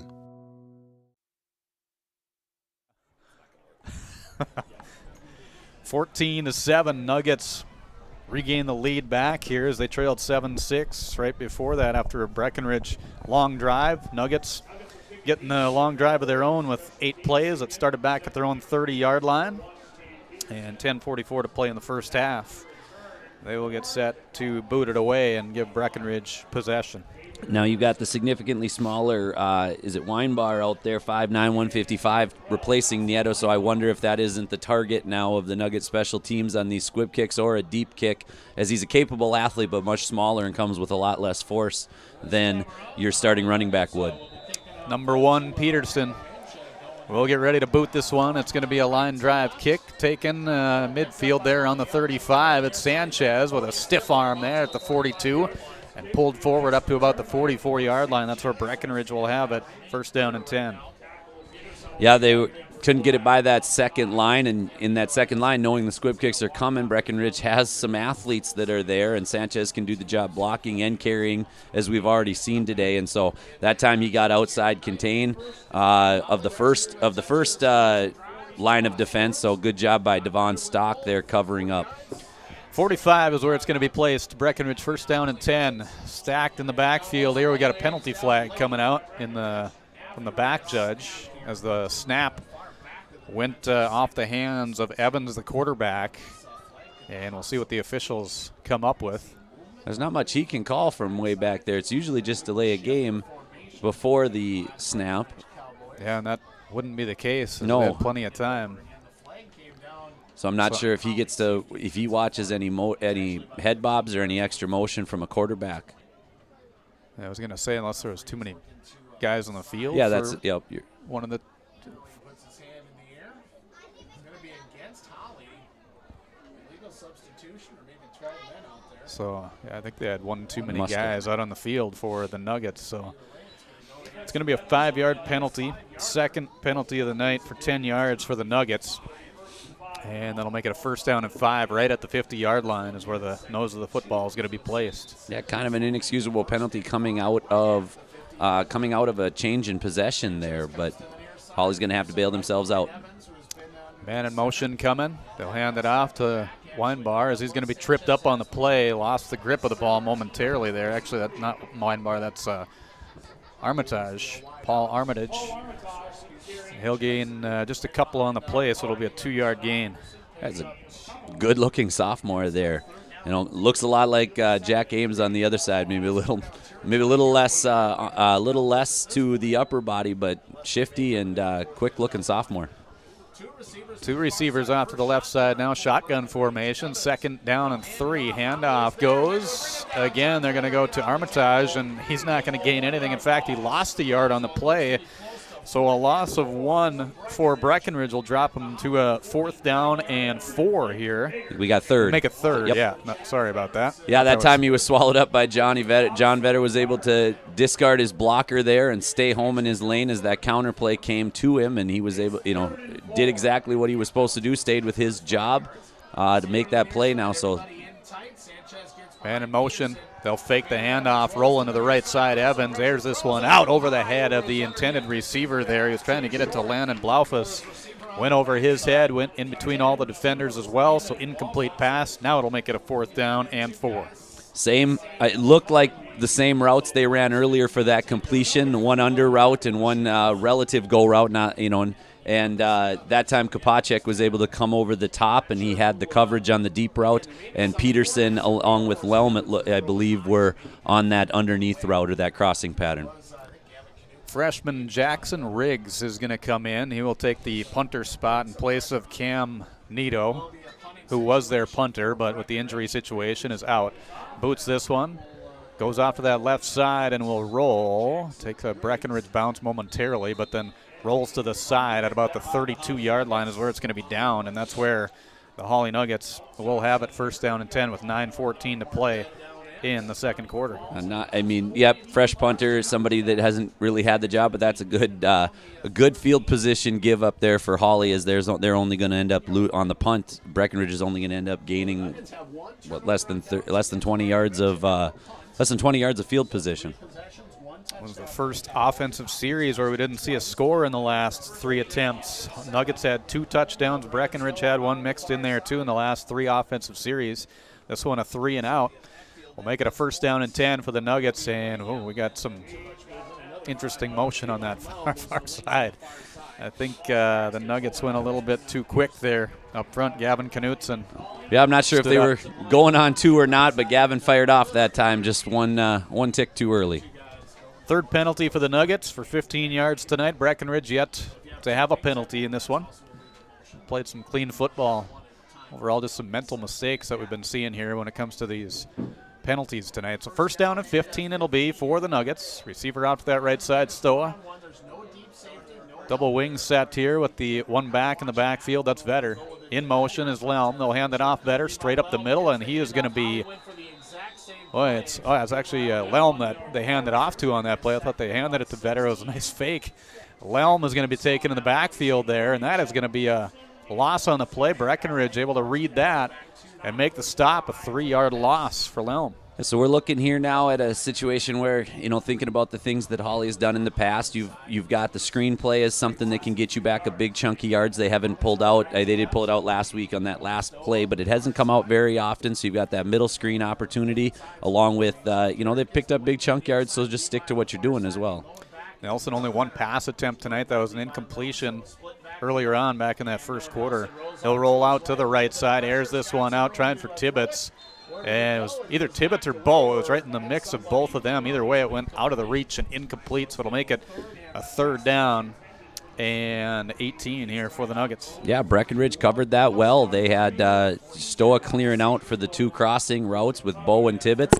I'm not sure if they were Bow. I don't know if Bow got quite to the depth he was supposed to, as he and Tibbetts seemed to be, pretty close to each other. I think you'd want a little bit more than 5 yards, but Nelson with a relatively safe, low risk, high reward situation there. I didn't think that Breckenridge had any better chance at that ball than Bow did from our angle. So decent chance to take here, but third and long.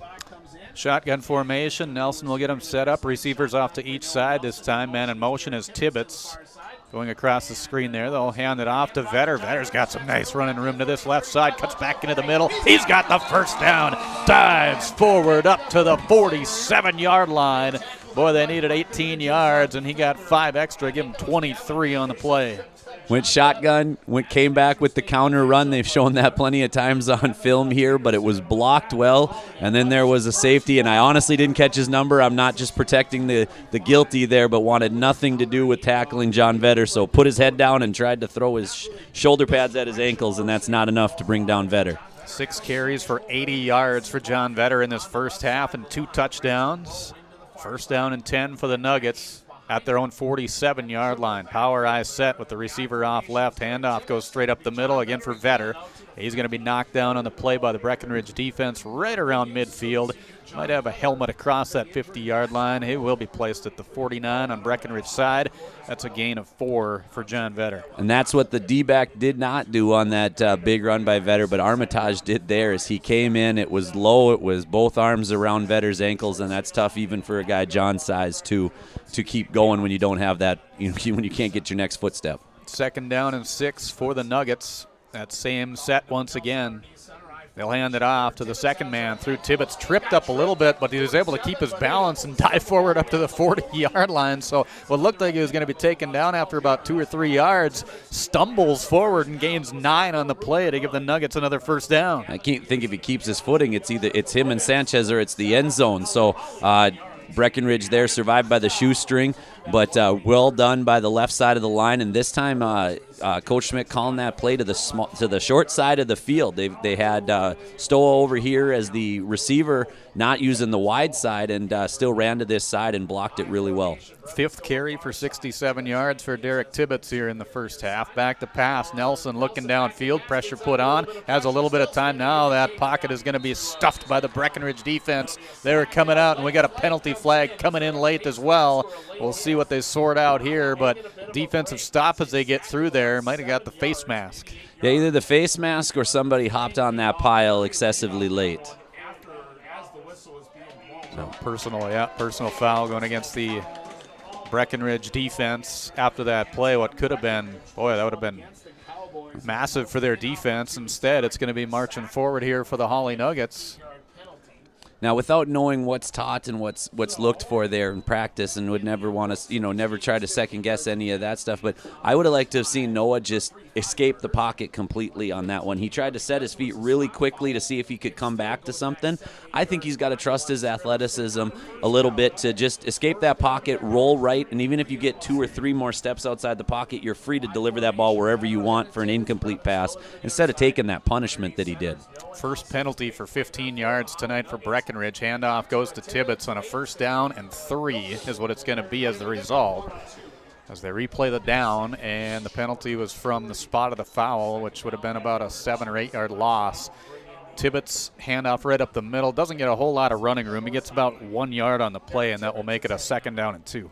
Yeah, second down and 2. This great time where a lot of teams will go play action here, knowing you've got 3rd and 4th down deep in the other team's territory. But when John's been running as well as he has been running, there's a great opportunity for him just to continue to take over or open it up for Lelm. Just over halfway through this second quarter of play, Nuggets with a 7-point lead. Handoff goes to Lelm, and Lelm is going to get the first down for the Nuggets. He will gain 5 on the play. There you go, first down. So it'll be interesting here now. There's no safety help over the top, but Sanchez has played a lot of inside coverage and does have Brevin as far as taking away that slant goes that Hawley has used really successfully over the last few years. But with that no safety over the top, it'll be interesting to see if they can't dial up that, one of those plays that they dialed up where, Bo comes back across the formation or something like that here. Ball's at the 27-yard line, 1st down and 10 for the Nuggets, their 3rd first down of this offensive series, 7th of the game. Lelm trying to lean forward there for a little extra yard or two as he's taken down around the 25, so he's going to gain 3 yards on the play, make it a 2nd down and 7. Offensive line just needs to keep carving, and it's always, you get a touchdown lead, and everybody feels better when you have the football. It's just a different level of tiredness that's happening in the trenches when you're in control and you don't have to react. So ball possession here and leaning on the running backs has worked so far, and it'll can keep Hawley getting that time of possession in their favor. That was Lelm's 4th carry for 13 yards here in the first half. We'll look at the numbers at halftime. Also mention the homecoming coronation coming up for you at halftime. We'll hand the mic off to Bo Lofgren when we get to a halftime mark here and do the coronation announcements for you, too, of the King and Queen candidates. A fun week with Homecoming 2022 going on for the Hawley Nuggets as a 4-yard gain there will make it a 3rd down and 3 for the Nuggets offense. From what I've heard, we have some sore teachers after bubble soccer or whatever that was called today. But, yeah, I've just heard. I heard secondhand that I might have an assistant coach that wouldn't have been able to run today had we had Friday not been our off day. So he was a little sore. And he's a young pup. Oh, really? Man, yeah, that doesn't bode well for the confidence level. Handoff goes here to Levi Lelm, and he was wrapped up in the backfield, and he just gave that extra effort, one quick tug, another tug, and he's able to get that 1st down as the result of that effort by Levi Lelm. Great job there. He needed 3, got 4 because of that extra effort. Leroy Horde. What was it? Need 2, I'll get you 3. Need 4, I'll get you 3. Yeah. Something like that. Luckily, he only needed 3, and he got the 4. So all those fantasy owners of Robert Smith were always crying. Handoff going straight up the middle for Johnny Vetter. And I think it's going to be about the same here, about another 3, maybe 4 yards. That Robert Smith reference was for Kevin. I know he's going to listen, and I know he's going to get a hold of me on it. He's going to critique. That's what he's going to do. I'm sure it's a long list of notes. Very small on the left side, which I would assume would be the pros, and then the cons, Yeah, the cons. That's what they should call us probably, huh? The cons. 2nd down and 7. Not for any particular reason. This is all recorded. This is all on YouTube now. Yeah, forever. Oh, never going to get rid of it. All right, we're going to try and erase this one. Handoff going to the 2nd man through. Lelm, big gap there, right side. Lelm takes it all the way in for the score. Levi Lelm, touchdown from 13 yards out. The offensive line, this is the best the offensive line has played all year. Breckenridge they're not slight of stature at all out there, but the offensive line is opening up holes. Running backs are running hard, and the running backs are great teamwork out there too. Lead blockers opening up holes. This has been the most complete half of football I think Hawley has put together. It really is. They're playing well on both sides of the ball here tonight, controlling well on the offensive side as they'll try for the 2-point conversion here. Stow off to that right side, I formation backfield. Ames as a wing on the left side under center, Noah Nelson. Nelson will bark it out. He'll roll left side, airs it out into the end zone. Oh, right out of the hands of Ames. Had it there, and it'll be incomplete, so the 2-point conversion will fail. Community Co-op scoreboard 20-7. Hawley leads Breckenridge here on yourliveevent.com with R&J Broadcasting Incorporated and Halstead Telephone Company. 2:32 to play in the first half from Hawley tonight. Thunder Seed has over 4 generations of experience in the field. Through innovation, technology, and hard work, we put farmers first by providing high-quality products. We pride ourselves on developing quality soybean, corn, wheat, and corn silage seed for dealers and growers across our region. We are invested in being your partner throughout the full cycle of your harvest. Thunder Seed, first in the field, family-owned, and farmers first. Nuggets will kick it off here after the score. A 13-yard touchdown run by Levi Lelm. 2-point conversion, no good. capping off a 12-play drive that started with 9:14 remaining in the second quarter. Almost 7 minutes, which is over half of that second quarter that they controlled on the offensive side. We talked about that last week, Nathan. Having the ball on the offensive side, that's a great defense for you because you keep it out of their hands on the offense and not let them have any opportunities. Well, and if we look at it, that's DGF's MO. That's how they are successful year in, year out in 8-3A is they just dominate possessions, and they don't bust a whole lot of runs, but it's so much easier to be in control than it is to be reacting. Line shot again. This one taken by the special teams at the 34-yard line and just down right there by, I believe it was Armitage. I got that one. It was coming off of that ball. So just taking that, and that's where Breckenridge will have it, first down and 10.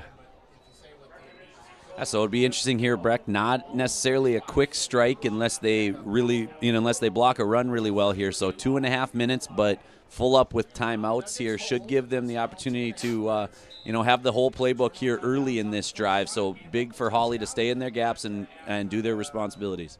Man in motion, Armitage will hand it out to Sanchez on the counter play. He'll take it, and just a collision there with Levi Alelm. That is a gain of about 7 yards for Sanchez, who has done a nice job in terms of the carries here tonight for them, as he's got their lone touchdown, which was a 24-yard touchdown run earlier tonight. Yeah, every time he has touched the ball so far, he has done what athletes do, and he has made plays. And so I don't know if they're limited in how they get him touches from the wing, but he's been their best player so far. 51 yards total rushing on the 6 carries, as the pass attempt was trying to get it to Peterson. It's over his head, incomplete, as the pass by Bailey Evans. That was his 3rd attempt here tonight. He's 1 for 3 with 4 yards, which was a completion to Sanchez back in the first quarter. Yeah, and that was pretty well designed there, and I'm not sure if Hawley miscommunicated what it was, but once again, a man got deep behind the safeties, so I'm not sure if it was in the rotation on how they were covering the crossing routes, but they've got to figure that out. 3rd and 6, handoff goes. This is Armitage, and he needed 4. He got 5. That'll be a first down for Breckenridge. That's their 6th first down of the night. Keeps the offense rolling here. Both teams still have all 3 timeouts remaining. 1:53 to go, second quarter. Yep, they wound that one pretty quick, so we got a good pace from our officials on those first downs. So, again, we'll see. Breckenridge is going to have to go to the air, we think, at some point. Cowboys have it at their own 46, rolling right side. Evans tries to get it to Peterson, incomplete, and almost tipped it into the hands of Sanchez. He was wrapped up by Levi Alelm right away. Yeah, Sanchez a little slow to get up. Looks like he's all right, though. Incomplete pass will make it a second down and 10. Yeah, I think he just caught a heel to the wrong spot on that one. So, was it Peterson that just – yeah, Peterson coming across there. I'm not sure who the ball was to. Both of them were open slightly there, but Peterson ended up being the pass defender on that one because I think the ball was probably intended for Sanchez, and he would have had a little bit of running room with his athleticism to turn the corner. They'll hand it off straight up the middle. This is going to be – looks like Sanchez again here on the offensive side. He'll gain a few yards on the play. He'll get it right to midfield is where that ball is going to be placed. Actually, that was Peterson that comes off of that. Peterson with the 3-yard gain. Hold your water. They're coming hard here. 3rd and 7. Handoff goes. This is to the left side, and it's going to be Peterson once again, and he's going to be knocked out of bounds. It stops the clock at the 35-yard line. That's a gain of 15 for Gavin Peterson. Yeah, Breckenridge ran to the line with a quick play call. There was a small delay, and then they came to the line quick, and quick snapped it, and Hawley wasn't quite ready, and there wasn't any contain on the right side of that defensive line.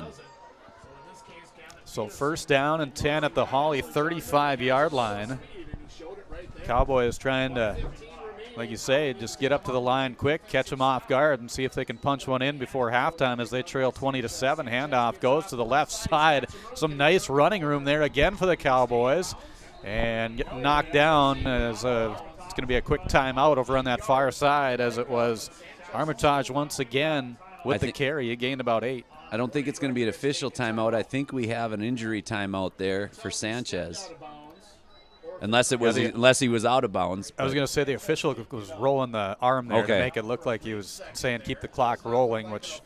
Yep, so we are at an official timeout there as they're huddling. But, yeah, Sanchez was a little slow to get up off the turf. Second down and 1 it'll be for the Cowboys. A timeout here. Community Co-op scoreboard, Hawley 20, Breckenridge 7, 1:06 to play in the first half. We're back with more right after this. I'm dreaming of a world where thinkers and doers collide, where technology creates pathways for new opportunities and ideas. I want to ask questions and shape the answers that lead to real and meaningful advancements in this digital era. I'm going to innovate the world someday.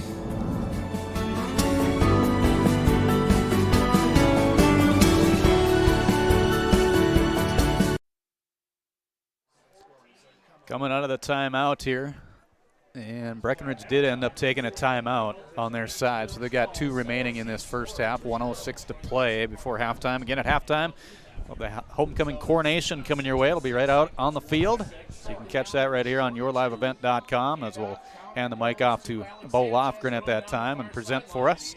As the handoff goes to Sanchez, and he's going to make it out of bounds. He gains another 7 yards and another first down to keep the chains rolling here for Breckenridge. Breckenridge likes what they see with Sanchez, and they like what they see on the edges here right now, and they're gashing Hawley, especially on that left edge. So something's going to have to change over there. Adjustment's going to have to be made, but most importantly, we've got to set that edge and force that running back, in this case Sanchez, coming across the formation to cut it up the field. Ball's at the 17-yard line, first down and 10. Handoff goes. Sanchez finds a little bit of room, then met pretty quick by the Hawley Nuggets defense on that second string. Those linebackers getting in there after a 3-yard gain, and another quick timeout here for the Breckenridge Cowboys. As they gain, I'll just give them a couple. It'll be a second down and 8. 53 seconds to play, second quarter. Hawley leads Breckenridge 20-7 on yourliveevent.com. At Hawley Public Schools, their focus is on the students. With over 950 students, the Hawley Public Schools strive to provide a personal learning experience for each and every one of their students to be the best they can be. The lessons taught at Hawley Public Schools will stay with students, not just throughout their academic career, but through adulthood as well. For more information about the Hawley Public Schools, visit them online at hawley.k12.mn.us or like them on Facebook at Hawley Nuggets. Good luck to the Nuggets from the Hawley Public Schools. Coming out of the timeout, the second of 3 for the Breckenridge Cowboys to stop that clock. As he tackled in bounds, second down and 8. That's going to be for the Cowboys coming out. Receiver off right, man in motion coming is Weinbar. Pass left side. This is going to be intended for Peterson. He gets the grab. He's going to be wrestled out of bounds there. He does get the first down as it's 10-yard gain, so Peterson gets a 10-yard reception from Bailey Evans. And down the field goes Breckenridge. They've got a first down and goal. Well designed, well executed. Threw back against the grain of the play there, as everything that they had thrown so far had been rollouts to the strong side of the quarterback. He was able to stop his feet and set him and throw back across. At the 5-yard line, handoff. And they're going to go with a big old collision there after a gain of a couple on the play. Make it a second down and goal at the 3-yard line. So a quick play here for the Cowboys. They're going to hand it off straight up the middle. Peterson trying to power his way through there. The Nuggets there to make the stop. That's going to be a loss of 1 on the play. It'll make it a 3rd and goal from the 4-yard line. So basically went back-to-back, 2 plays called in the huddle, but it was the same play, thinking that they were going to just dominate along that left side of the line. They've been running successfully away from Vetter all game here, and especially on this drive. And that time they were stuck by the right side of the Nugget defensive line, and Vetter actually was able to get free and come down the line, staying within his contain jobs, and help make that play. So 3rd down and goal it's going to be here, as it was a 2-yard gain, then a 2-yard loss. Mark them right back to where they started there after that 10-yard reception by Gavin Peterson on the pass from Bailey Evans, who's got 5 attempts here tonight in the air with 14 yards. As far as the passing game goes, again, the lone touchdown came from Alex Sanchez back in that first quarter of play, capping off a 10-play drive, a 24-yard touchdown run by Alex Sanchez. Vetter's got 2 touchdowns for Hawley. Lelm has the other. With their 20 points, they were able to convert 1 2-point conversion on that second scoring opportunity here tonight.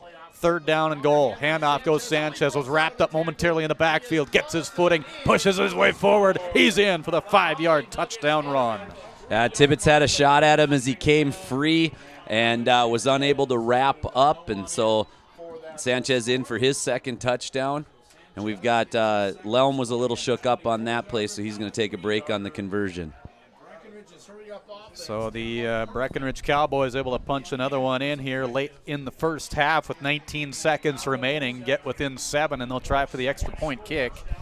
Back to hold is going to be Dawson Weinbar, and kicking this one up is going to be Gusten Bergqvist Irlison, the Swedish exchange student for Breckenridge.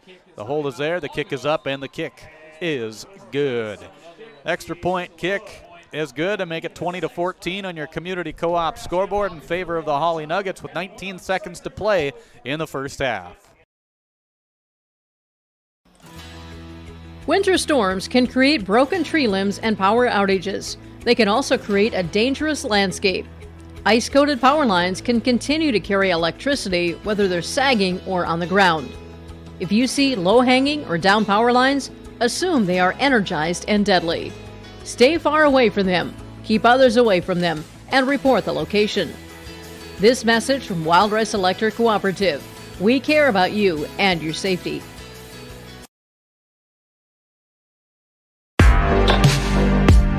Stay up to date with the latest goings-on in the region with the Coaches Show every Wednesday night on YourLiveEvent.com. Goes deep down the middle, has a man, Soka Porter! Soka Porter to the 20, to the 10, to the 5, and taken down there. We'll dive into the latest stories from North Dakota and Minnesota. And there's the block by Reese. That's the Coaches Show with me, Joe Lancello, on YourLiveEvent.com every Wednesday night starting at 7.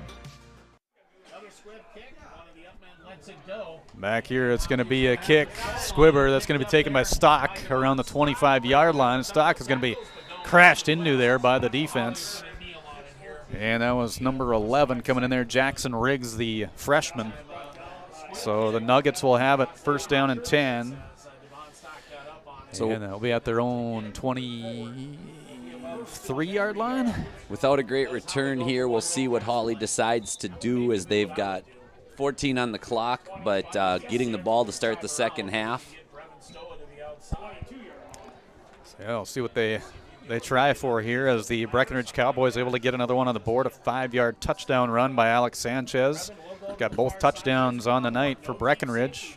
We'll look at some stats and information here at halftime. We'll have homecoming coronation coming your way, and Nelson's just going to take the knee. And the Nuggets will go to the halftime locker room with a 20-14 lead here on your community co-op scoreboard. So 20-14 here in homecoming. 2022 for the Hawley Nuggets. They lead the Breckenridge Cowboys on YourLiveEvent.com.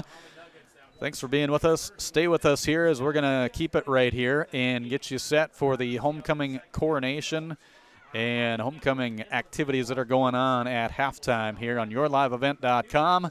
So we'll just keep it right here, and we'll hand the mic off to Bo Lofgren to get through the announcements of the homecoming 2022, the coronation, as they'll go through the homecoming court with the King and Queen candidates and all of the good stuff here as the Nuggets lead at halftime, 20-14 in homecoming 2022 on YourLiveEvent.com.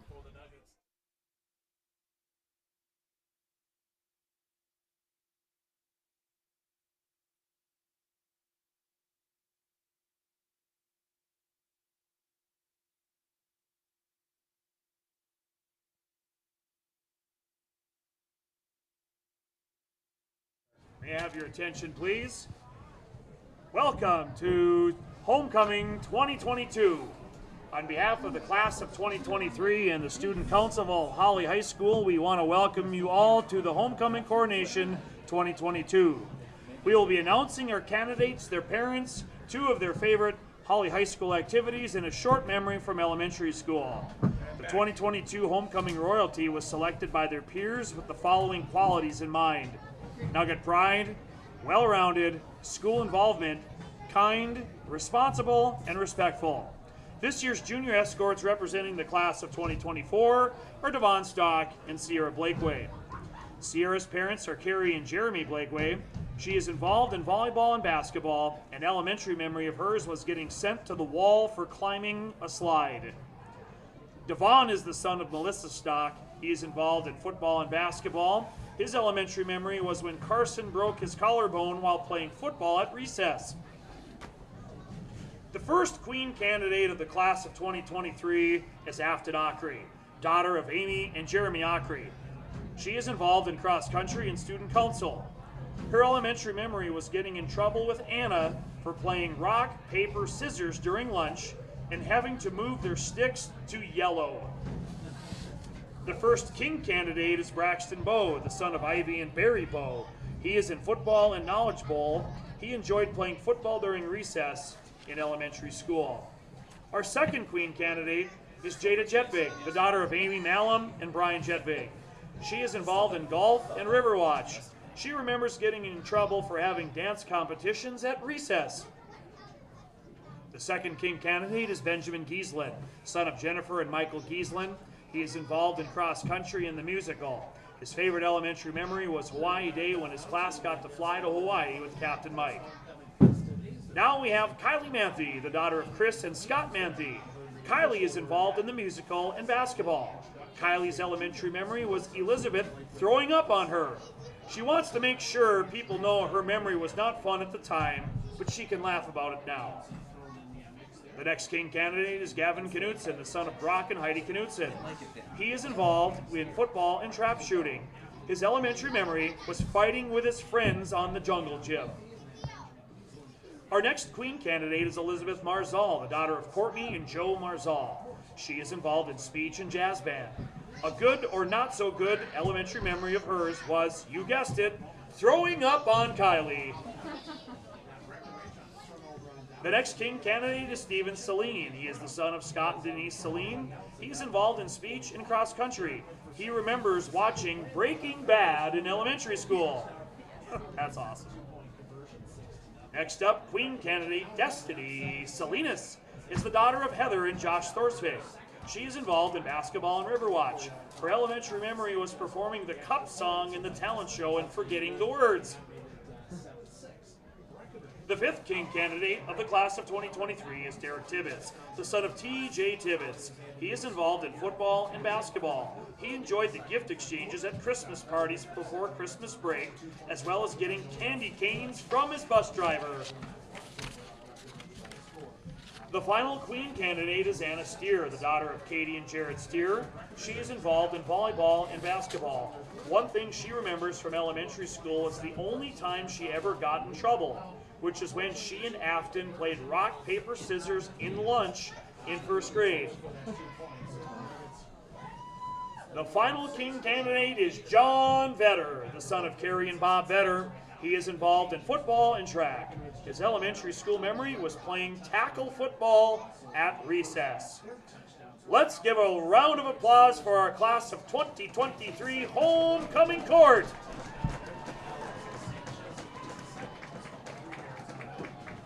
Ladies and gentlemen, it's the moment you've been waiting for. Now is the time for the crowning of the 2022 Homecoming King and Queen.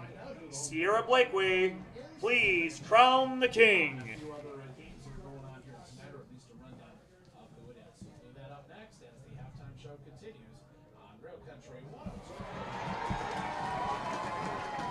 Congratulations to King Derek Tibbetts.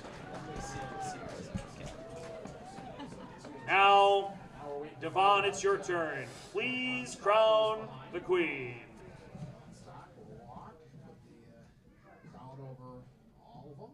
Come back. Where does he stop?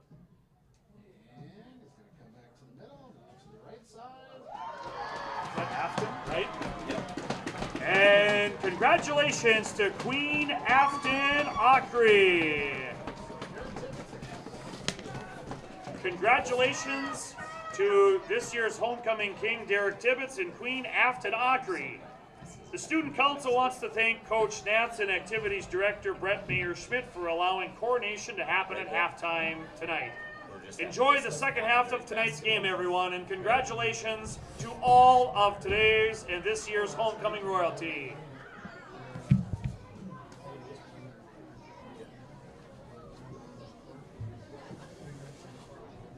I couldn't, my eyes kind of got watered up there. I couldn't see. Great job. Okay. I hope so. You're actually invested, though. What's that? I didn't know.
At Hawley Public Schools, their focus is on the students. With over 950 students, the Hawley Public Schools strive to provide a personal learning experience for each and every one of their students to be the best they can be. The lessons taught at Hawley Public Schools will stay with students, not just throughout their academic career, but through adulthood as well. For more information about the Hawley Public Schools, visit them online at hawley.k12.mn.us or like them on Facebook at Hawley Nuggets. Good luck to the Nuggets from the Hawley Public Schools. Have you seen the huge selection of used vehicles that Christian Motors of Fertile has? Stop by the lot, talk with one of the guys about the huge selection of cars, trucks, SUVs, vans, and so much more. They've got a great selection of used vehicles right now. You can view them at christianmotors.com or christiancarsonline.com. One of the biggest selection of used vehicles around, it's Christian Motors. They're proud to be your Chevy and GMC dealer, Highway 32 North in Fertile. At Hawley Public Schools, their focus is on the students. With over 950 students, the Hawley Public Schools strive to provide a personal learning experience for each and every one of their students to be the best they can be. The lessons taught at Hawley Public Schools will stay with students, not just throughout their academic career, but through adulthood as well. For more information about the Hawley Public Schools, visit them online at hawley.k12.mn.us or like them on Facebook at Hawley Nuggets. Good luck to the Nuggets from the Hawley Public Schools. Hi, this is Steve Dalen from Piper's Auction and Realty. Summer has come and gone, and the 2022 harvest season is now with us. Like the change of seasons, farmland sale prices change as well. We believe after a 2-year rise in land prices, we are now at a peak price level. If you have been thinking of a farmland sale, now is the time to act. For help with your sale, call me, Steve Dalen, at 701-893-8517. My name is Jared, born and raised in Minnesota, and I'm a project director at Breckenridge. Breckenridge is more than a pipeline company. It's a company participating in renewable energy projects in Minnesota and abroad, and I'm really proud to be working here. We believe a cleaner energy future is achievable. For over 20 years, we've been early adopters of renewable energy, and we're proudly committed to net zero emissions by 2050. To hear more from Jared, visit enbridge.com/Jared. That's JERRID.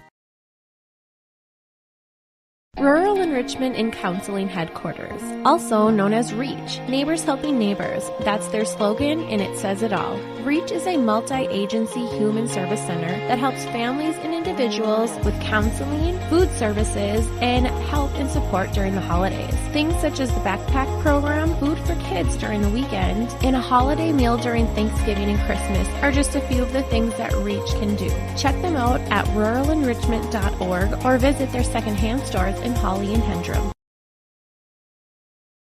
Hey, what you doing? Crawling around under my planter trying to figure out if I need any maintenance parts replaced. It's harvest time, buddy. Yeah, I know, but the guys at RDK Enterprises keep reminding me to check now, just in case I need something ordered. What do I look for? Just give RDK a call and ask some questions. They are the guys I go to for answers. This is Chris from RDK Enterprises, your local precision planting dealer. We will answer all of your planter questions or come out to your farm and take a look at your planter. Give us a call, 701-636-2119 or planterdoc.com. Halftime, it is Hawley 20, Breckenridge 14. Thanks for tuning in for our coverage here tonight on yourliveevent.com, wherever you might be for the game tonight. I'm bringing you the coverage as you heard the halftime with the homecoming festivities that were going on, crowning the king and queen. Congratulations again to King Derek Tibbetts, who's having a nice first half here for the Hawley Nuggets. We'll talk about here in just a moment in terms of the stats. And to Afton Ockery, a queen for 2022, a member of the cross-country team here for the Hawley Nuggets this fall. So let's take a look at the numbers here at halftime. Individual and team stats for the Hawley Nuggets. We'll start out first off. As far as passing goes, no passing yards, just 2 attempts. And no completions for Noah Nelson here tonight in the first 2 quarters of play. As for the rushing game, 22 total attempts here tonight for the Hawley Nuggets. Derek Tibbetts, 6 carries, 68 yards. John Vetter with 9 carries for 91 yards and 2 touchdowns. And Levi Lelm, 6 carries for 30 yards and a touchdown. Noah Nelson did have 1 carry technically on that kneel down, which goes for -1 yards. 22 carries for 188 yards of offense in the first 2 quarters of play for the Hawley Nuggets as they lead 20-14. For the Breckenridge Cowboys, they had 29 rushing attempts here tonight. 5 attempts for Cam Nito before getting injured and sent out of the game here. He had 17 yards in the first half of play. Gavin Peterson with 10 carries for 41 yards. Alex Sanchez leads the way with 9 carries, 65 yards, and 2 touchdowns. And it is Paul Armitage with 5 carries for 21 yards. 29 carries, 144 yards on the ground here in the first half. They did have 14 yards passing on 2 of 5 for Bailey Evans. Sanchez had a 4-yard catch, and Peterson with a 10-yard catch here tonight. So 158 yards total offense for Breckenridge after 2 quarters of play. They trail 20-14 to Hawley at halftime.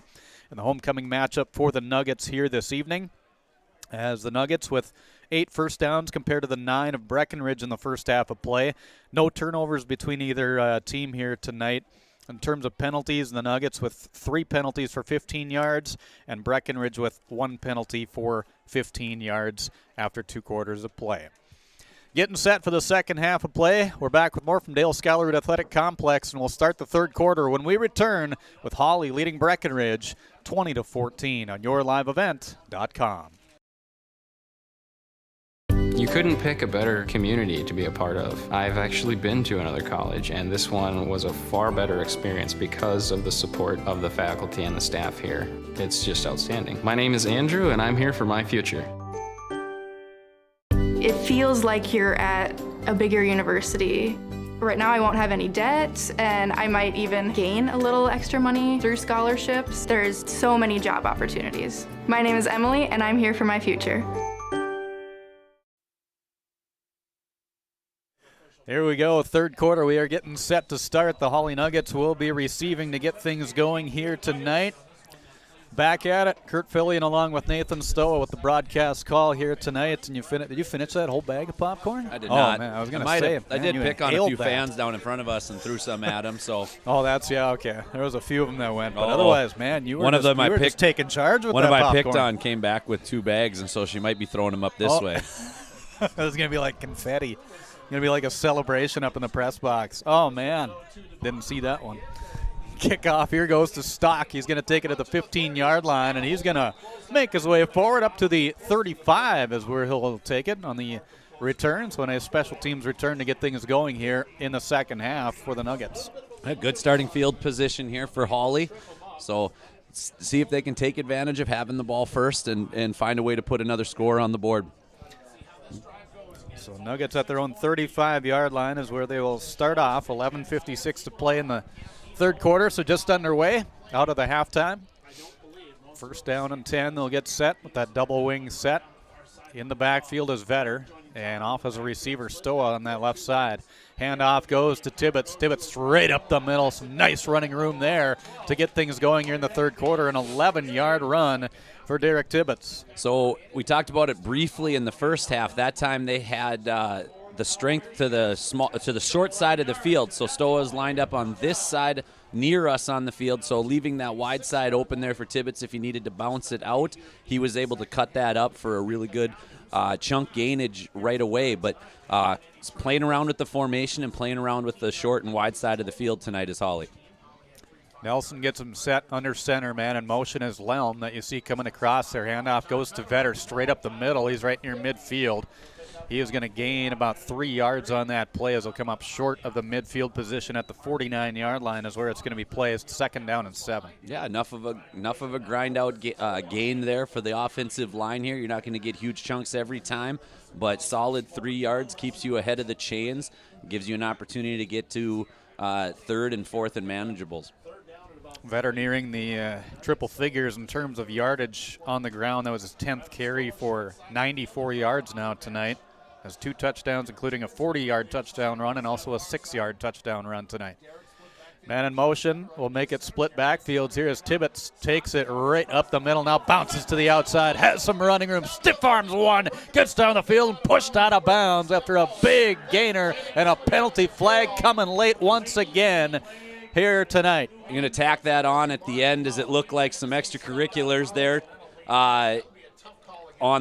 as he pulled him out of bounds, but I think he pulled him out of bounds and just stayed on him for that extra count or two. But that was playing with that wide side of the field. Came back to the play that the big chunk gain on first down the time before. That time Derek was able to bounce it outside and pick up a bigger chunk, and now the horse collar tackle as he was over there is going to tack it on.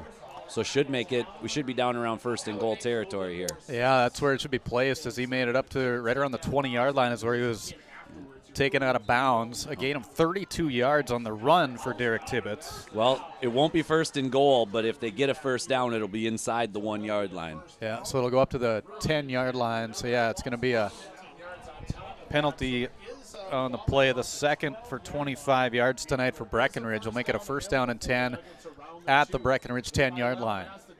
Nelson fakes the handoff. He keeps it himself, scoots back into the middle after he cut back to the outside.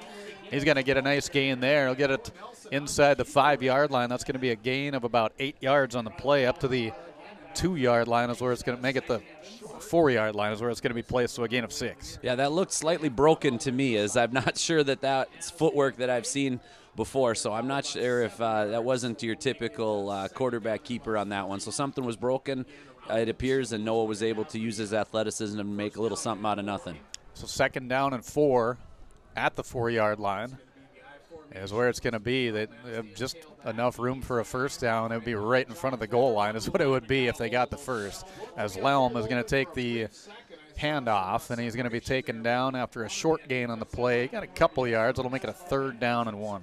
Yeah, it's hard to come down to this neck of the woods deep in Breckenridge territory and not have Vetter touch the ball. So this is either play action to Vetter because Breckenridge is thinking the same thing, or this is a chance for Johnny just to plow his way into the end zone behind the power of that offensive line. So a 3rd down and short here. In fact, they're just 2 yards away from the goal line, so you could still get that first down, but why not extend it out and get that touchdown? That's what they do. Push it forward, John Vetter. 2 yards out, another touchdown tonight.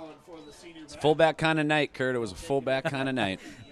That was said earlier on tonight. Yeah, that's coming to be true here as Vetter is going to record his 3rd touchdown of the night and make it 26-14 in favor of the Nuggets as they'll wait the 2-point attempt here. So Nelson will get him set. High formation backfield again. Vetter and Lelm wing off to the right side.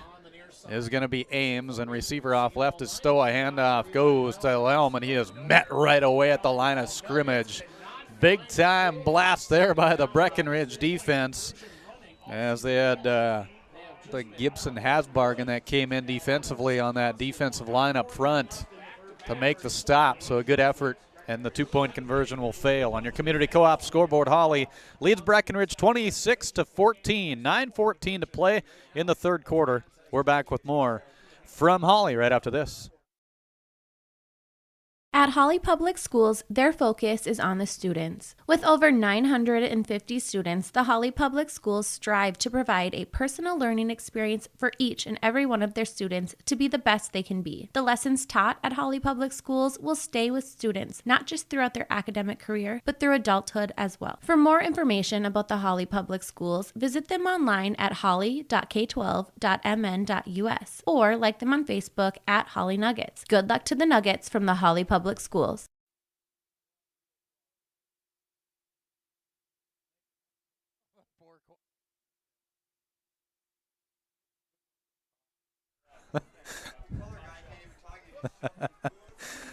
The Hawley Nuggets will get set to kick off here with 9:14 to play third quarter. A 6-play drive capped off.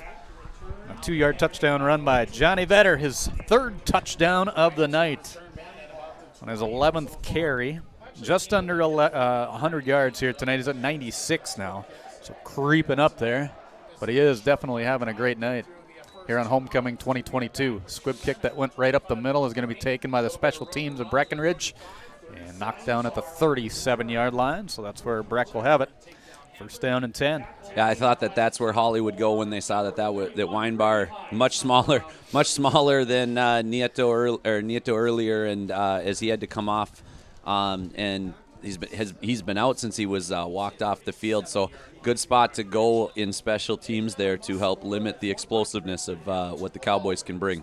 Yeah, I'm trying to see if he's on that sideline too, if he's still dressed. I'm guessing he's probably in the coat to stay warm, as had the injury situation as mentioned earlier on tonight, as Armitage is going to get that one, and he's going to fall forward for a gain of a few yards and make it a 2nd down and 7. Never good to see anybody go down, especially a quality athlete like that. I was really looking forward to seeing this kid run here tonight and all the positive things I've heard about him throughout the season. Well, when I was, and we talked a lot last week. We had a lot of viewers last week, and we got a good chunk this week here too. But when I was talking at home with Brevin, he compared him to Summers from DGF, so that's high praise. Handoff goes straight up the middle. Peterson is going to take that one, and Peterson is going to make it close to that first down marker. He'll gain about 6 on the play. It'll make it a 3rd down and 1. Yeah, so now you got to see what Breckenridge wants to do here. They've stayed pretty patient, and there's no reason to get in a rush. They've been able to run the ball really well, but it's been those inside runs with Peterson and then Sanchez. But now we're seeing a different formation here. A wishbone formation here. Handoff goes to the second man through Sanchez. Boy, he has spun around a few times by the defense and not letting anything happen. Great defensive stop again by the Nuggets. It's going to be a loss of a couple. I think not changing formations. Breckenridge is known for having a bunch of formations in the playbook, a few less this year than before, but that's the first time in a high leverage situation, 3rd down or so, that they've run at Vetter, and he has swallowed up every opportunity that he has had. They have made their chunk yards and their big plays off of the left side of their line, the right side of the Nuggets. So kind of interesting that they decided in a leverage situation like that to go at Vetter. So 3 and out as Jackson Riggs, the freshman, will get set to boot this one away. A low boomer that bounced at the 30 and took a really nice Breckenridge bounce. In fact, inside the 20-yard line, it's going to all the way back to the 14-yard line is where that ball is going to be placed. I think if Carter Haugen picks that one up, he's going to save the Nuggets about 10 to 15 yards there. But you can't second guess yourself in a punt return situation. You got to be ready to go at it aggressively. So if he had second thoughts, better to let it go. So, first down and 10 from the 13, actually, is where it's going to be placed for the Hawley Nuggets here in the third quarter. 7:13 remaining. Nuggets with a 26-14 lead. A nice night by the fullback, John Vetter, with 3 of the 4 touchdowns. Levi Lelms got the other one. So the Nuggets back at their own 13-yard line.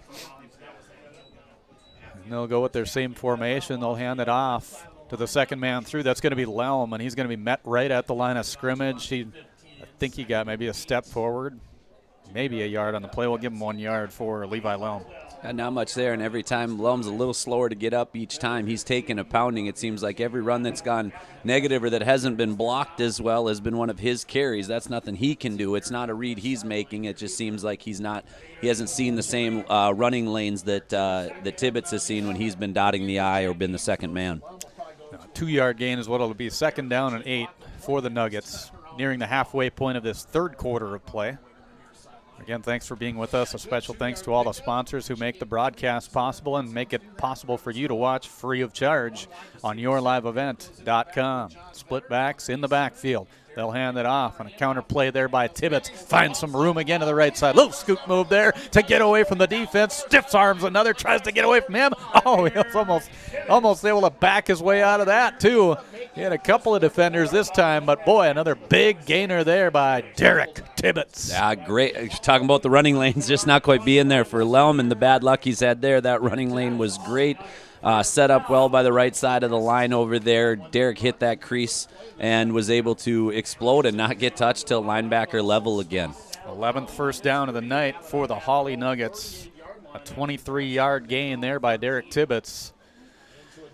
And back to a split set again. We've got one of the members up front there of that offensive line. I think he kind of lost his balance there as I went forward. Alex Paulson, you can see him slapping the helmet there saying, whoops. Yeah, just lost his positioning there. Got that helmet a little too far forward and caught himself. So, but the way, hopefully Hawley can dig themselves. They were able to respond after the penalty in the middle of the second quarter, and then it was followed up by quite a loss on a run play. So Hawley's done a good job of responding and not letting these negative plays, mount up on them. Double wing set again. Tibbetts will come in motion. They'll fake the handoff, counter into Lelm, who was on that far side, and was able to back his way forward, closer to that line of scrimmage after that penalty, the 4th for 20 yards tonight for the Nuggets. And to get to the original line of scrimmage, they needed 5, and it's just going to be a 4-yard gain for Levi Lelm. And you got to credit that offensive line, too, despite a little mental mistake there by Paulson on that last one. Him, Tyler Garai, Ryan Spear, Colin Larson, Gavin Knutson, those guys in the interior part of that offensive line have been doing one heck of a job here tonight. And that's one thing that the guys that don't get enough credit of what they should be given is that offensive line. You're absolutely correct. And this has been the most complete game. This has been the most running lanes free and clear that veteran Tibbetts have had all season. Nelson will drop back to pass. Pressure put on now. Airs this one out. And defense there right away as Lelm got it in the hands right at the 40-yard line. A step in front of that at the 41 is where it's going to be placed. So it's going to be a short gain of 3 on that completion. The first completion of the night for Noah Nelson, going 1 for 3 with the 3 yards. That goes to Lelm. That was a good way of getting them, to third. And it's 3rd and long here, but it's a little bit more manageable than it was. Stoa ran Sanchez off deep, and Lelm came under, but good coverage by Riggs, who came up shaking his hand there, and he's still a little bit ginger with it, but he was really good coverage on Lelm. 3rd and 8 on the shotgun formation here for the Nuggets. Double wing again, man in motion is Tibbetts that you see running across the screen. Back to pass, right side. Nelson rolls out. Got pressure coming from behind him. Ball's going to be knocked away. Nice defense in the backfield by Sanchez to knock it away and force a 4th down situation. Yeah, so I think we're in a punting situation here with the 2-score lead. A little comeback route there as Sanchez has been shadowing Stoa all game, and Tibbetts' route wasn't open either. Noah did a good job of extending that route extending that play as long as he could with that backside pressure coming. So again, another a little bit more advancement that we're seeing here in Nelson's maturity. This will be the first punting situation for the Hawley Nuggets here tonight. In fact, all of their offensive series prior to this have been scores. We've seen a couple punts for Breckenridge, saw a turnover on downs in the very first offensive series tonight. Otherwise, it's a score in time. Punt is going to have no spin, no movement at all. That's going to roll and kind of go sideways there at the end. It'll stop at the Breckenridge 37-yard line. So pretty nice punt Breckenridge will have an opportunity here on the offensive side with 4:21 to play in the third quarter. Yeah, good composure shown by Kopacek there. The snap was a little bit light and was to his right, and he was able to run underneath it, and despite the pressure that was coming down on him, get off a decent punt there. No panic, nice composure, and helped flip field position a little bit here. 26-14, Hawley with the lead. Breckenridge back, they'll hand it off to Armitage, looking for something, not finding anything. He'll get to the original line of scrimmage, no gain on the play. Fantastic job stretching that play out. The Nuggets strung that one out, and then the linebackers and Cade Peterson from his corner position were able to fill and make a play there. Again, they came back at Vetter on that one, which makes me think that with the last two plays coming at Vetter, where they haven't gained a whole lot tonight, that we've got counter plays, or we've got Sanchez going off the opposite side here in the near future for the Cowboys. It was the seventh carry by Armitage for 24 yards tonight. 2nd down and 10 for the Cowboys. Handoff goes Sanchez, little counter option there. He'll make a tackle around the 45-yard line. It was kind of a slow developing play there, but boy, that worked out pretty well for the Cowboys. They got close to that first down marker and gain of 9 for Breckenridge. There it was, and coming off that left side with a little counter there with some lead blockers. Carter Haugen read it, recognized it, just didn't make a play. He did get enough of Sanchez's leg, though, to trip him up and ruin his momentum there, so they were able to stop him and bring up a big 3rd down. That definitely is. Handoff goes straight up the middle. They got the first down and way more for Peterson. Just lowered that shoulder and plunged his way forward. He gains about 8 yards on that play. So a nice run there by Gavin Peterson to get the first down and keep the offensive series alive here for the Cowboys. So Hawley back in their defensive line rotation that they've stayed pretty true to throughout the entire season. So Ryan Spear on for Bigger and a little defensive tackle adjustment in there, keeping those guys fresh as they all play both sides of the football. 12th carry for 55 yards for Gavin Peterson, who leads the way offensively right now for Breckenridge. Illegal motion. I'm thinking we got a head start going on, at least on the left side of the line with one of the wings. Nope, I guess not. Offside against the Hawley Nuggets. Going to push it forward 5 yards. And it will be a 1st down and 5 now for Breckenridge. So they will try and take advantage of the 5th penalty for the Nuggets tonight for 25 yards. So 1st down and 5 in Nugget territory at the 39-yard line. And let's take that back on Peterson not leading the way in terms of rushing. It's Sanchez leading the way with 11 carries and 75 yards here tonight for Breckenridge. Handoff going to Armitage, trying to find some room, and Jack Ames says, "No, you're not going anywhere. You're going to stay right here." If you like defensive football, you love watching Jack Ames play. I know he gets nobody's a bigger fan than him right now than assistant coach Zion Smith, who played linebacker at Concordia, but just high compliments for not just how he plays, but how he thinks the game. And that's a great example there of read it, react to it as he shed it, as he hit that hole hard and was able to make a big play. We got some whistles coming here and a timeout for the Nuggets. Timeout going to be taken. 1:45 to play 3rd quarter. Hawley leads Breckenridge 26-14 on your community co-op scoreboard from Dale Scholarwood Athletic Complex. Homecoming 2022 it is on yourliveevent.com. You may read articles that attempt to predict market conditions and returns, but these are impossible to predict. At Bighorn Financial Services, we work hard to educate our clients during the retirement planning process while providing you with a customized strategy that aims to suit your needs. We work hard to give you the confidence you need as you look to the future. Now is a great time to review your accounts, and we'd love to help you along the way. Call me, Kurt Fillion at Bighorn, to set up an appointment. 218-444-8894. Securities offered through LPL Financial, member FINRA and SI. Back here at the 40-yard line is where Breckenridge will have it 2nd down and 6 when they come out of the timeout that was taken by the Hawley Nuggets. Don't let your fingers slip on there. No, not with all the popcorn. Yeah, popcorn butter. Got a little butter on there? Don't tell Burke. We'll wipe off the fingerprints, don't worry. Nobody's going to know. To my credit, talking about the cons earlier. That's right. That's why. To my credit, I opened my pop can away from the technology. Yeah, that's good. Yeah, as it sits right as there. It sits right there, but it's mostly gone. Back to pass. Evans looking down the field. Not a whole lot happening. Ball's deflected. Oh, Bo knocked it into the air. Was looking around and thinking, where did it go? Where did it go?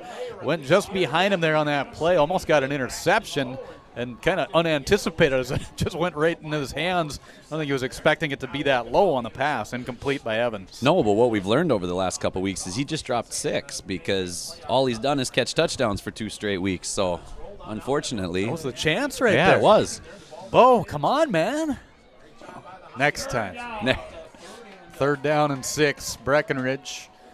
Evans has had 6 attempts here tonight. He's 2 of 6 in the air with 14 yards. He'll try a pass again. This one, left side. He'll get the completion. Nice catch and the first down. Just beyond the 30-yard line is where that ball is going to be. It'll be a 12-yard catch and run there by Landon Blaufus. And a first down for the Cowboys. Yeah, the two best pass plays that Breckenridge has had have come back against the grain, where they've got their routes. Both times it happened to be going to this end zone, so they were flooding towards our side of the field and throwing back across the way. So Hawley's got to get guys to stay back home on that route. 11th first down of the night for the Breckenridge Cowboys. It keeps this drive alive with 1:10 to play in the 3rd quarter. Left side, Armitage bounces back into the middle. And he's going to gain 6 yards on the play. And a little scoot there as he was trying to get to the outside. It was contained nicely by the Hawley Nuggets defense and found a little spot to get him probably an extra 2 yards as a result. Good heads-up play there by Paul Armitage, the sophomore. Yeah, he didn't end up in the play, but I love the motor that Alex Paulson showed. He's the left defensive tackle. That play went to the far side of the field, so to the right side of the Nugget formation. And Alex stayed with the play the entire time. That had the ball carrier been able to cut back, he would have been right there. So love seeing that motor, and it's one of the benefits of the rotation that they have along the line, keeping guys fresh. Handoff goes right up the middle again, and 2nd and 4, resulting in a 6-yard gain here for, I believe it was Peterson. It was, yeah. Gavin Peterson with another nice gain there. He's come up with some big plays, some big conversions when they've needed it most. When they need 4 yards, it seems like he gets about 6 or 7, as he got 6 right there to keep this offense rolling here, their 8th play of the drive. Now we're defensive tackle rotation back there, and now we're also starting to see sophomore Grady Hines. He's at a backer position as he just rotated in for Stock. The Cowboys will get one more play here before the 3rd quarter comes to a close as the handoff goes to Sanchez, and he's going to get a nice gain to lead them into the 4th quarter. Gets tackled down around the 10-yard line. It'll be a gain of 5 on the play, and that will put an end to your 3rd quarter of play. After 3, it's Hawley 26, Breckenridge 14 on your Community Co-op scoreboard. 4th quarter is coming your way next. Don't let concerns about shifts in the market disrupt your long-term financial goals. Hi, I'm Tony Dalen, an Edward Jones financial advisor. Let's work together on an investment strategy for long-term results. While you can't control market volatility, you can control your financial future. Start by giving me a call at 701-893-5648. I'm Tony Dalen, an Edward Jones financial advisor. 701-893-5648. Edward Jones, member SIPC.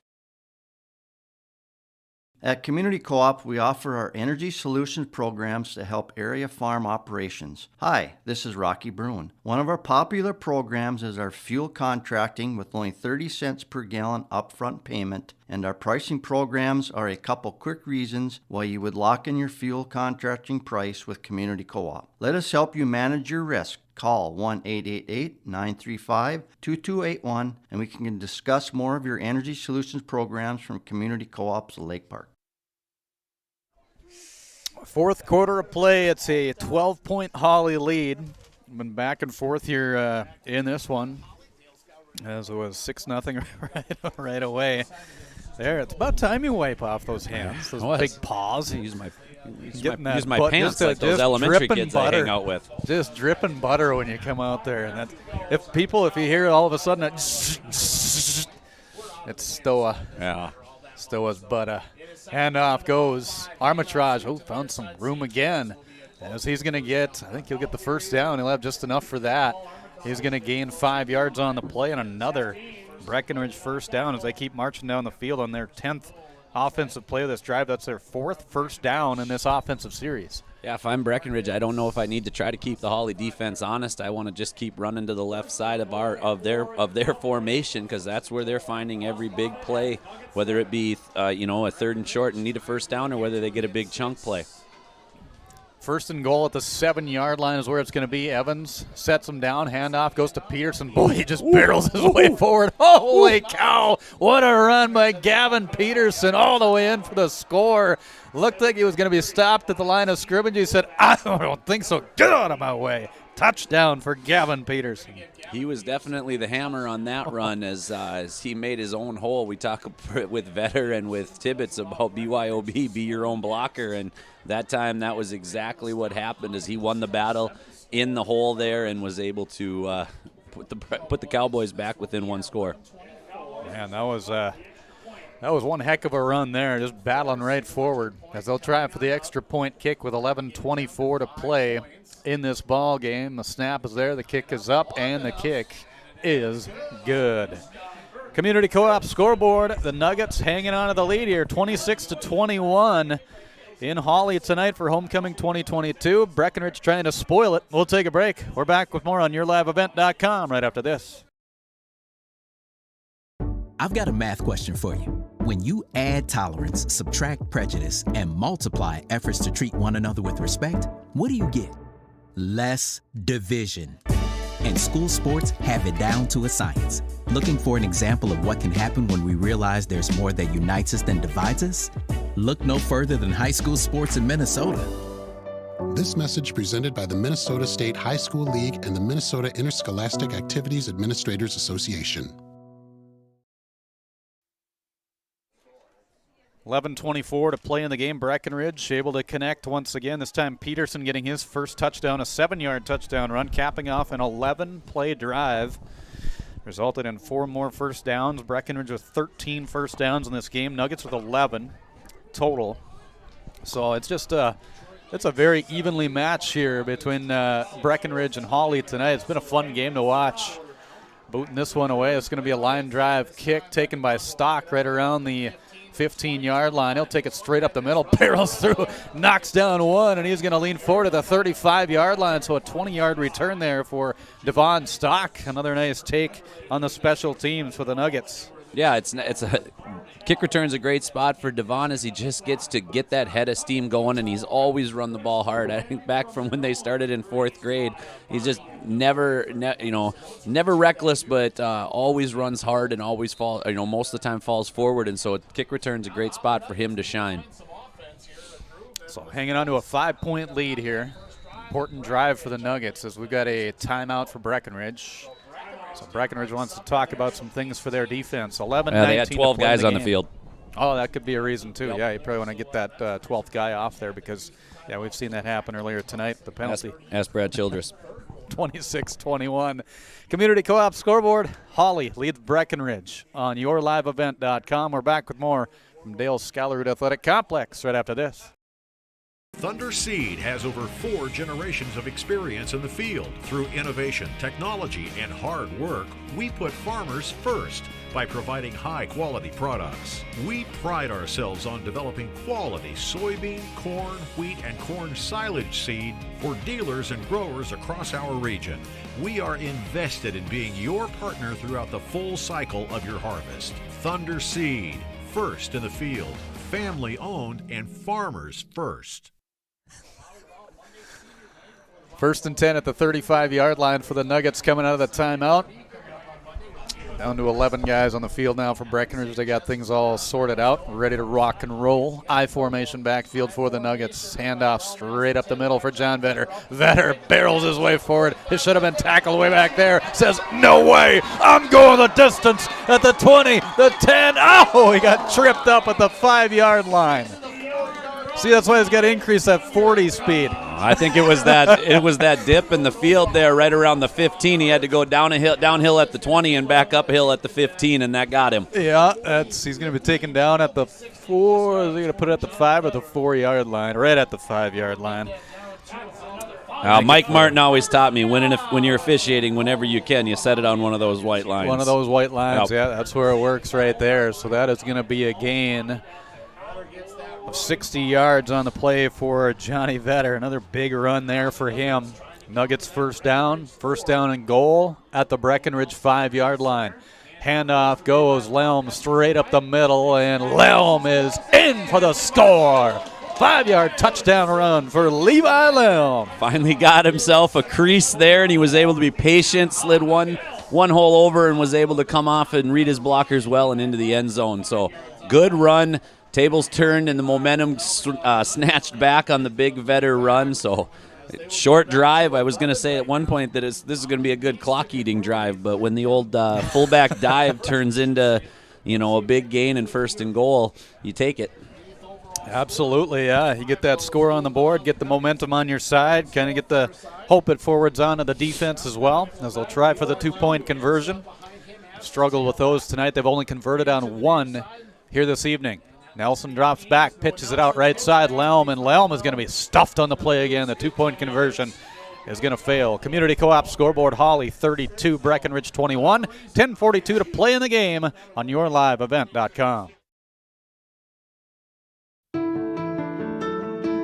I'm dreaming of a world where thinkers and doers collide. Where technology creates pathways for new opportunities and ideas.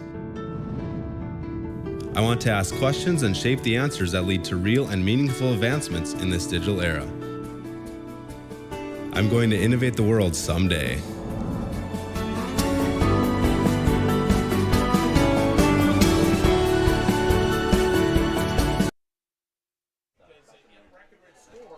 Very short drive there for the Nuggets, a 2-play drive that lasted 37 seconds. Capped off by a 5-yard touchdown run by Levi Lelm. The previous play was a 60-yard run by John Vetter to get him set up in that first and goal situation. So yeah, kind of explosive there on the offensive side. Now we'll see what we can do on the defense for the Hawley Nuggets as they've got that 11-point cushion here. Yeah. Big field position situation here for Hawley, but, defense is going to have to make Breckenridge earn it here. Even if they're going to put another score on the board, it's got to be something that takes big chunks of time. Kick, another line shot that's going to bounce a few times up to the 20-yard line and taken straight up the middle by Weinbar. Weinbar on the special teams is going to be taken down right before the 40-yard line at the 39 is where it's going to be placed. Caleb Hager with the special teams tackle there for Hawley, a sophomore getting his opportunity on special teams. 10:36 to play in the game. Thanks again for being with us for our coverage tonight. After the game, stay tuned. We've got our post-game report. We'll name our Enbridge Energy Player of the Game, along with the RDK Enterprise Precision Players of the Game. This one tonight, the final home game of the season. Nuggets will be on the road to finish off next Wednesday when they take on section opponent Barnesville. Dump pass there right to Sanchez, tries to hop over the defense. It's a dangerous situation. Anytime I see that happen, I just think, oh my goodness, this is not going to be good. Yeah. But he's able to get just enough over and out of the reach of any other defenders. So it was a wide receiver screen, but there really wasn't a whole lot of blocking set up like you typically see on one of those tunnel screens or coming back. So Sanchez kind of made a lot out of nothing there as Lelm got there first but lost his footing. So good job by Bo on the other side to stay home and be able to make the play. 2nd down and 9. Handoff goes straight up the gut there for Armitage. And he's going to be taken down after a very short gain, just a couple of yards there. Blake Bigger came down the line and got onto his ankles there. And then Jack Ames was able to finish him off. So good 2 downs for Hawley to keep it to, kind of keep Breckenridge behind the chains here at 3rd down. That's some of those younger guys, too, that we talked with Coach Natz about in the pregame. Some of these sophomores that are getting opportunities. Lelm is one of those, too, who's got a couple of touchdowns here tonight. Like you mentioned, Blake Bigger, you mentioned his name several times defensively here this evening. You got guys like Jack Ames, too, all sophomores on this Hawley Nugget team, so some great youth that they've got. 3rd down and 6. Handoff goes to Sanchez, and Sanchez Looked like he was going to have a hole initially, and then a lot of maroon jerseys start to close in after a 3-yard gain to make it a 4th down and 3 now for the Cowboys. Yeah, Colin Larson that time. He's outsized the guy across from him. I think he's outsized every game. I mean, there's nothing new there. But coming down the line there, he got underneath his blocker, and he was able to get onto Sanchez's legs, so he wasn't able to go anywhere, and that held him up in the hole long enough for, other Nuggets to get there and make a play. So 4th down and 3 it's going to be for the Cowboys. Man in motion, trying to get him to jump there, back to pass. This one is in the air and grabbed right up the middle. Down the field he goes. And fumble on the play, and it's grabbed by the Nuggets. No, it's not. It's still in the, oh my goodness, it's still down, and Breckenridge is going to come up with it. Holy cow. What a circus. Man, should have cued the circus music there. My goodness. Yeah, Levi Lelm, great job not giving up on the play. Breckenridge went to the pop pass to Blofus, and he was able to make Kopacek miss, or Kopacek overran it, but then Lelm forced the fumble, and I'm not sure if there was miscommunication or if they fought over it. It was hard to tell from this far away, but it looked like Bo and others had chances at it, and it just kept squirting free, and it's going to be to Breckenridge's gain, and I'm trying to figure out how I'm going to stat that sucker later. My goodness. But it was about a 36-yard reception officially on that play before the chaos began. And the little scrum. And with some of the rain and snow mix that we had earlier today, I'm sure it's making it for a little bit kind of wet conditions out there, and kind of showed on that play as that ball just slip sliding away. That time, good job by Hawley to get their wits about them there. Jack Ames made another great play in the hole there to stop that for minimal to nothing. And as Hawley now needs to at least let the clock tick away here and eat up some time here, make Breckenridge really earn it. 2nd down and goal at the 5-yard line. 7.5 to play in this ball game. As dropping back to pass, this one is going to be to Blofus, right in the end zone, touchdown. Same play that they've been successful on. That's been their two best pass plays earlier in that time, where they flood the other way and they come back. And in high school football, play repeating is a big thing for offensive play callers. And Breckenridge is going to keep going back to that well until Hawley can cover it. Touchdown pass, 5-yard touchdown pass from Bailey Evans to his receiver Landon Blofus, a senior for Breckenridge, and makes it a 1-score game here, 32-27, pending the extra point. Are they going to go for 2? They might be going for 2 When here. you got a field goal kicker as Absolutely. a weapon, that comes into play here, so trying to get it into a situation where a tie can happen with a field goal. Penalty flags coming out before they can make the snap. To play at the line, it's going to be a procedure penalty going against Breckenridge. That's their 3rd penalty tonight for 30 yards. So that'll drop them back to the 8-yard line, as the ball normally placed at the 3 when it comes to the conversions. Doesn't look like anything's changing here. Still going to go for 2 and try to get it to a field goal game here. Yeah, and as mentioned, they've got that foreign exchange student from Sweden, Gusten Berlquist Erlison, who's been booting it pretty well here tonight. As the pass into the end zone is caught, and it's good. The completion to Dawson Weinbar is good to make the score on your community co-op scoreboard, 32-29, making things very interesting here late in this ball game. At Homecoming 2022 for the Hawley Nuggets. We'll take a break. We're back with more from Dale Scholarwood Athletic Complex in Hawley right after this.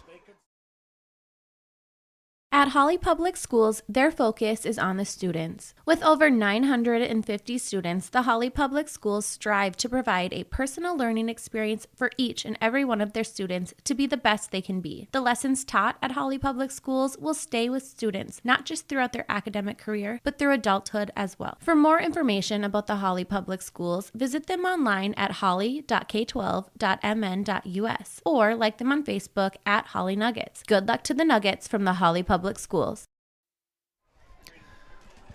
Well, definitely making things interesting here tonight. on an interesting scenario to get Breckenridge down the field on a reception that went 36 yards, followed by a fumble. Looked like the Nuggets were going to be on it. They had two players right there, slipped through their hands. Another jump on it. Breckenridge couldn't get it. Hawley tried to get it again, and Breckenridge able to jump on the ball around the 7-yard line. So we get a first down and goal at that point, and 2 plays later, they're in the end zone, plus a 2-point conversion, and now a huge kick by Bergquist Erlison, and gets it into the end zone, in fact, and that's going to be a touchback, so no time goes off the clock, conserves that for the Breckenridge Cowboys as well. Conserves that, and it was only in the end zone by a yard or so. That's a dangerous spot to let that ball bounce. I'm gonna make, was it Walters? Man, the 41 donut game for the Vikings, I'm just going to cry up here as I think about all these, but you just can't let those hit the turf because too many crazy things can happen. And so, that was really close to putting Hawley into, a scramble situation where they weren't going to get very solid field position. So the Nuggets will have it first down and 10 at their own 20-yard line with 7:26 to work with here. I formation, handoff goes, Vetter right up the middle. He's going to be making his way forward for a gain of 7 on that one. Make it a 3rd down and 3. Yep, keep 2 hands on the football, secure that football, which we've noticed has been tough to secure, and keep churning forward here and keep the ball in our possession.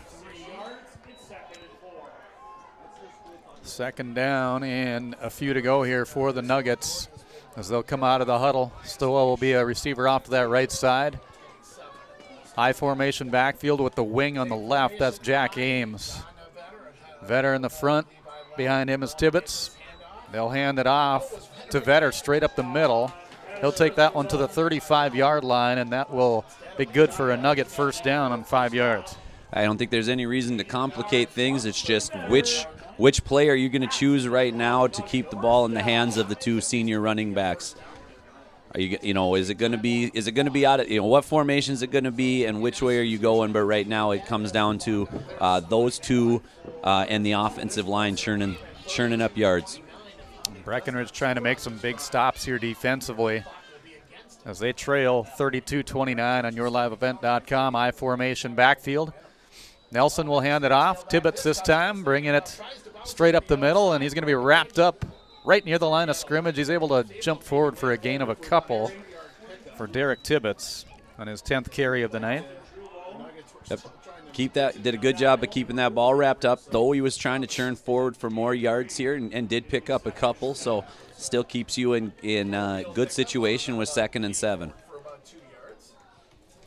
So Nelson will get the play call here from the sideline. We're just beyond the halfway point of the 4th quarter. Key and composures here, too, is making sure you're snapping that ball at the very worst within the 10-second mark. But, if you can get it to that 5 or 4 and stay composed and still get the line to be in their stance, that's key. Just that patience, too, knowing that there's obviously some stress under the situation with where we're at. Holding on to the football, just the mental game is where it really comes into play here tonight. Always does throughout the entire game, but especially right now, keeping and maintaining that focus. As a short gain on the play for Johnny Vetter. He'll gain 2. Good job that time by the Breckenridge interior line. To me, it looked like that time they just tried to make a pile in the A-gaps to make it difficult for Vetter to get any sort of momentum going forward. 3rd and 6 for the Nuggets. I formation backfield, wing out to the right side this time. Stowa off left as a receiver. Again, letting that clock tick down. Just waiting. 4:45 left on the game clock. As the handoff goes, the backfield there, Tibbetts is going to be wrapped up. Oh, big defensive stop there for the Breckenridge Cowboys. Dallin Ernst, the 6'6", 245 senior, coming up with a big stop for the Breckenridge Cowboys. Now it's going to come down to here. Can we get a clean punt off here? It's going to need to be a good, solid snap, and Kopacic's going to have to catch it and help flip the field position. So punting situation. We've seen a couple of punts here. This will be the 2nd punt for the Nuggets.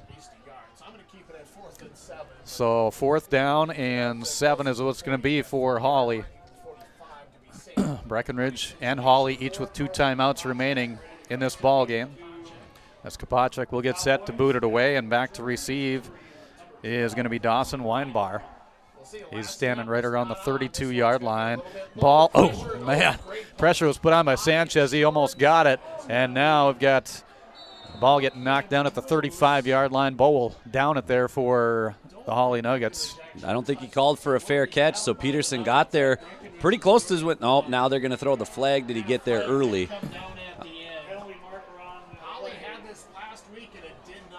So, yeah, we'll see if this and the officials come up with on this. In theory, if the ball hits the backside or the butt of the guy coming into that receiver's halo, he probably was there early just based off of where it hit him. So officials talk about it here, and they'll come out with the penalty. Penalty is going against the Nuggets. They got too close there right at the end. So that'll mark it forward from the 35-yard line. In fact, that'll be a 15-yard penalty. So Breckenridge is going to have it right at the 50-yard line with 3:44 to work with and 2 timeouts. Trailing 32-29 on the Community Co-op scoreboard. It's going to come down to the wire here tonight. Knew it was going to be a pretty interesting contest, feeling it anyway, and that's what it's coming out to be. Handoff goes. This is going to be Armitage. He gets into Hawley territory to the 47-yard line for a gain of 3. Better job that time of getting contained and forcing Sanchez to cut that up. This is going to come down to whether the right side of the defensive line and the defensive linebacker crew on this side can make plays, because Breckenridge has shown that they aren't going towards Veta. They did it twice, and it didn't work in high leverage spots. So as long as he stays home, I don't think that they can come back against the grain and go back and challenge the other side of the field. Cowboys only about 17 yards away from field goal territory where they'd feel comfortable to get their kicker out there and try for one. As the handoff goes to Armitage once again, he'll get up to the 44-yard line, so he'll gain another few yards and get that ball a little bit deeper in. It'll be a 3rd down and 4 here for Breckenridge. As the clock continues to move, play is given from the sideline. Evans checking his notes, too, on his arm there as he'll bring the play to the huddle. We're in that odd spot where neither team is in too much of a rush right now. Breckenridge needs to stay composed and execute, and Hawley knows the clock is currently on their side. Handoff goes straight up the middle. Peterson is going to get right near that line where he needed that 1st down, and officials say, yep, move those chains. It's going to be a 1st down. So a gain of 3 on the play for Gavin Peterson. And that is going to be the 15th 1st down of the night for the Breckenridge Cowboys, right to the 40-yard line. They started at the 50. Those are the footballs at the 40. So they will move the chains. They'll keep the offense rolling. Nearing the 2-minute mark of this 4th quarter of play, trailing by 3 is Breckenridge. Man in motion coming as Arbitrage. They'll fake the handoff around into the right side. Evans looking for some room. Nobody there. He'll just take it on the run and get pushed out of bounds after a gain of about 6 yards. So that'll stop the clock and contain for the Breckenridge Cowboys offense. And if he was able to set his feet and look to the backside, he had a moment where Blofis, it would have been him and Lelm in the end zone is all it would have been. Lelm made a good adjustment and was able to come back and drop into his coverage there. But good decision to pick up the yards and to get the clock to stop. Evans, that was his first take in terms of taking it on a rush. His first carry for 6 yards tonight, so it'll make it a 2nd down and 4 for Breckenridge. 1:51 to play in the game as the clock stopped. It looked like he was looking for somebody to hand it off to, and everybody left. Nobody to give it to, and pressure was put on. Just whips that ball out as he got out of the pocket. Incomplete pass is what it'll come down as. Yeah, it looked like they survived a little bit of a busted play there, and Vetter got a little bit too far up or too shallow as he came down the line on that one instead of staying out and wider. So it'll make it a 3rd down and 4 for the Breckenridge Cowboys. Nice crowd on hand here tonight for Homecoming 2022. Breckenridge bringing a nice crowd here as well, and a cool evening for some high school football. Great to have you with us for our coverage on yourliveevent.com. Airing this one out. Ball. Oh, he was slipped a little bit. Did he get the grab? He did. No, that hit the grab. Let's say he got the grab. As Dawson Weinbar slipped on that play and able to get just enough. Oof. And that was going to get the reception. I'm not sure that looked like a trap, but we're a long ways away up here. We'll get an opportunity to rewatch the stream forever. But that one, if he got his hands underneath it, that's a heck of a play. And and by Weinbar, who's come up big here twice now in the last 2 times he's been called upon. That was about a 9-yard gain for the Breckenridge Cowboys. First down keeps it rolling here with a 1:19 remaining. Back to pass. Evans airs this one into the middle, finds his receiver on the grab. That's going to be good for another first down. Stop the clock momentarily after an 11-yard gain for Blaufus. Yeah, same routes coming across. Now Hawley's going to have to stay true on that backside here, as it looks like Breckenridge is going to take a timeout here, but we're in that area where Breckenridge has gone to that throwback to Blaufus a couple times here too. So not only are the Nuggets going to need to dig in, but it's going to need to be that right defensive formation and play call. First down and 10 at the Hawley 11-yard line. 1:11 to play in the game. 32-29. Hawley hanging on to the lead on your Community Co-op scoreboard. We're back with more from Hawley on yourliveevent.com right after this. Winter storms can create broken tree limbs and power outages. They can also create a dangerous landscape. Ice-coated power lines can continue to carry electricity whether they're sagging or on the ground. If you see low-hanging or down power lines, assume they are energized and deadly. Stay far away from them, keep others away from them, and report the location. This message from Wild Rice Electric Cooperative. We care about you and your safety. Breckenridge moving the football here late in this ball game as they trail 32-29 and trying to cap off of the score. They've moved the ball very well in this offensive series. Started at the 50-yard line thanks to the help of a penalty against the Nuggets, as they've got 6 penalties tonight for 40 yards. Evans going to take it himself. Left side has some room, and he's going to be knocked out of bounds at about the 5-yard line. As that'll be a gain of, I think, about 6 yards on the play as they started at the 11. As they'll mark this one. Is it right at the 5? You bet it is. And we're at the point here where him going out of bounds right now actually may help the Nuggets just as much as we would perceive that it helps the Cowboys, just because conserving some some time here on the play or on the game clock, is if he was to go into if they're going to score a touchdown, Hawley's going to need to have as much time as possible here to try to respond. Nuggets do have 2 timeouts remaining in this one. Breckenridge does have a timeout left as well. The way Breckenridge has been moving the football in this offensive series, they got to feel confident in their abilities of where they're at. Handoff goes straight up the middle. Peterson pushes his way forward. He'll score. Touchdown, Cowboys. With just under a minute to play in this one, Breckenridge will get their second lead of the ball game, and the more important lead with late in the ball game here against the Nuggets. Well, right now it'll be interesting here. I think they're going to kick the PAT because it looks like because 4 and 5 are going to be equal here. The Nuggets have no kicking game to speak of at this point, so it's going to come down to a situation here where this is a big PAT. There's going to be a virtually irrelevant PAT, knowing what Hawley has in the scouting report. So the extra point kick coming up. And the kick is up, and that kick is good. On your Community Co-op scoreboard, the Breckenridge Cowboys take the lead 36-32 over the Hawley Nuggets on your Community Co-op scoreboard. We're back with more from Hawley right after this. Stay up to date with the latest goings-on in the region with the Coaches Show every Wednesday night on yourliveevent.com. Goes deep down the middle, has a man, Soka Porter! Soka Porter to the 20, to the 10, to the 5, and taken down there. We'll dive into the latest stories from North Dakota and Minnesota. And there's the block by Reese. That's the Coaches Show with me, Joe Lancello, on yourliveevent.com every Wednesday night starting at 7. Under a minute to play in this one. 36-32, Breckenridge regains the lead after a 9-play drive that lasted just under 3 minutes. Capped off by a 5-yard touchdown run by Gavin Peterson.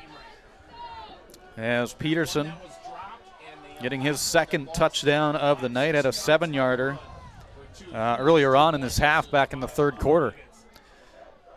As it will be the kick on the way, a high, deep, booming kick again, and this one is going to roll into the end zone for another touchback. So for probably to the Nuggets' benefit, this one does not take any time off the clock. So they'll have it at their own 20-yard line, though, so a lot of A lot of space to cover here over the next 59 seconds. Yeah, so we've got 2 wide receivers on the field right now. Zach Liebach comes into the huddle right now, so we'll see what the formation looks like here. Keep in mind, Nuggets do have 2 timeouts remaining of their 3 that they're allotted in the second half. And if Breckenridge is going to cover up or is going to drop their coverage, it's still okay to come back and run the football a little bit. Receiver out to each end. Shotgun formation. Wings out to each end as well as Lelm comes in motion for the Nuggets. Nelson will drop to that left side, looking down the field. Airs it out to Tibbetts through his hands and down. Incomplete pass. That was the 5th attempt here tonight for the Nuggets in terms of the air game. Had several attempts last week against DGF, 20 in fact, going 9 of 20 for 142 yards and 2 touchdowns. Noah Nelson this time going 1 for 5 with 3 yards here tonight. That went to Lelm. So that took off 5 seconds, 54 remains in the ball game. 2nd down and 10 for the Nuggets. Shotgun formation. Nelson will call it out as he'll have a man in motion coming across as Tibbetts. Handoff goes to Vetter, and Vetter is going to be taken down behind the line of scrimmage. He's going to lose one. Yeah, I absolutely don't mind that play call and coming back to Vetter with the linebackers dropped off about 5-6 yards from where they've been all game when Hawley's been able to get those chunks. The job just wasn't done up there on the offensive line to open up that first crease. Timeout taken by the Nuggets. 48 seconds remain in the game. 3rd down and 11. They'll have it as they trail 36-32 on your Community Co-op scoreboard. We're back with more from Hawley right after this. At Hawley Public Schools, their focus is on the students. With over 950 students, the Hawley Public Schools strive to provide a personal learning experience for each and every one of their students to be the best they can be. The lessons taught at Hawley Public Schools will stay with students, not just throughout their academic career, but through adulthood as well. For more information about the Hawley Public Schools, visit them online at hawley.k12.mn.us or like them on Facebook at Hawley Nuggets. Good luck to the Nuggets from the Hawley Public Schools.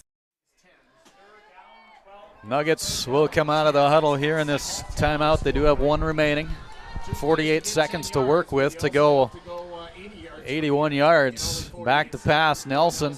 There's this one out. Pressure was put on. Oh, man, he got knocked over on that play, and they'll see it. Sanchez just barreled him over and then got the interception. But no, you can't do that. That is illegal. As the Nuggets going to be able to capitalize on a penalty situation. It'll be the 4th penalty against Breckenridge here tonight. So penalty flag coming out right by the 30-yard line is where that ball was. And that was clear cut. I mean, that was just run you right over, and then he grabbed that ball. And Nelson took a big shot off of his blind side on that one as well. So bad mixture of things happened there for the Nuggets, but good thing the flag came out for a free 15 and a 1st down. 4th penalty for 45 yards tonight for Breckenridge. 1st down and 10 it will be for the Hawley Nuggets. Shotgun formation. Nelson airing this one out down the field, and it is going to be, just off the mark of the intended receiver on that far side. Incomplete pass. Trying to get it to Liebach there. Liebach, the intended receiver, incomplete. So it'll make it a 2nd down and 10.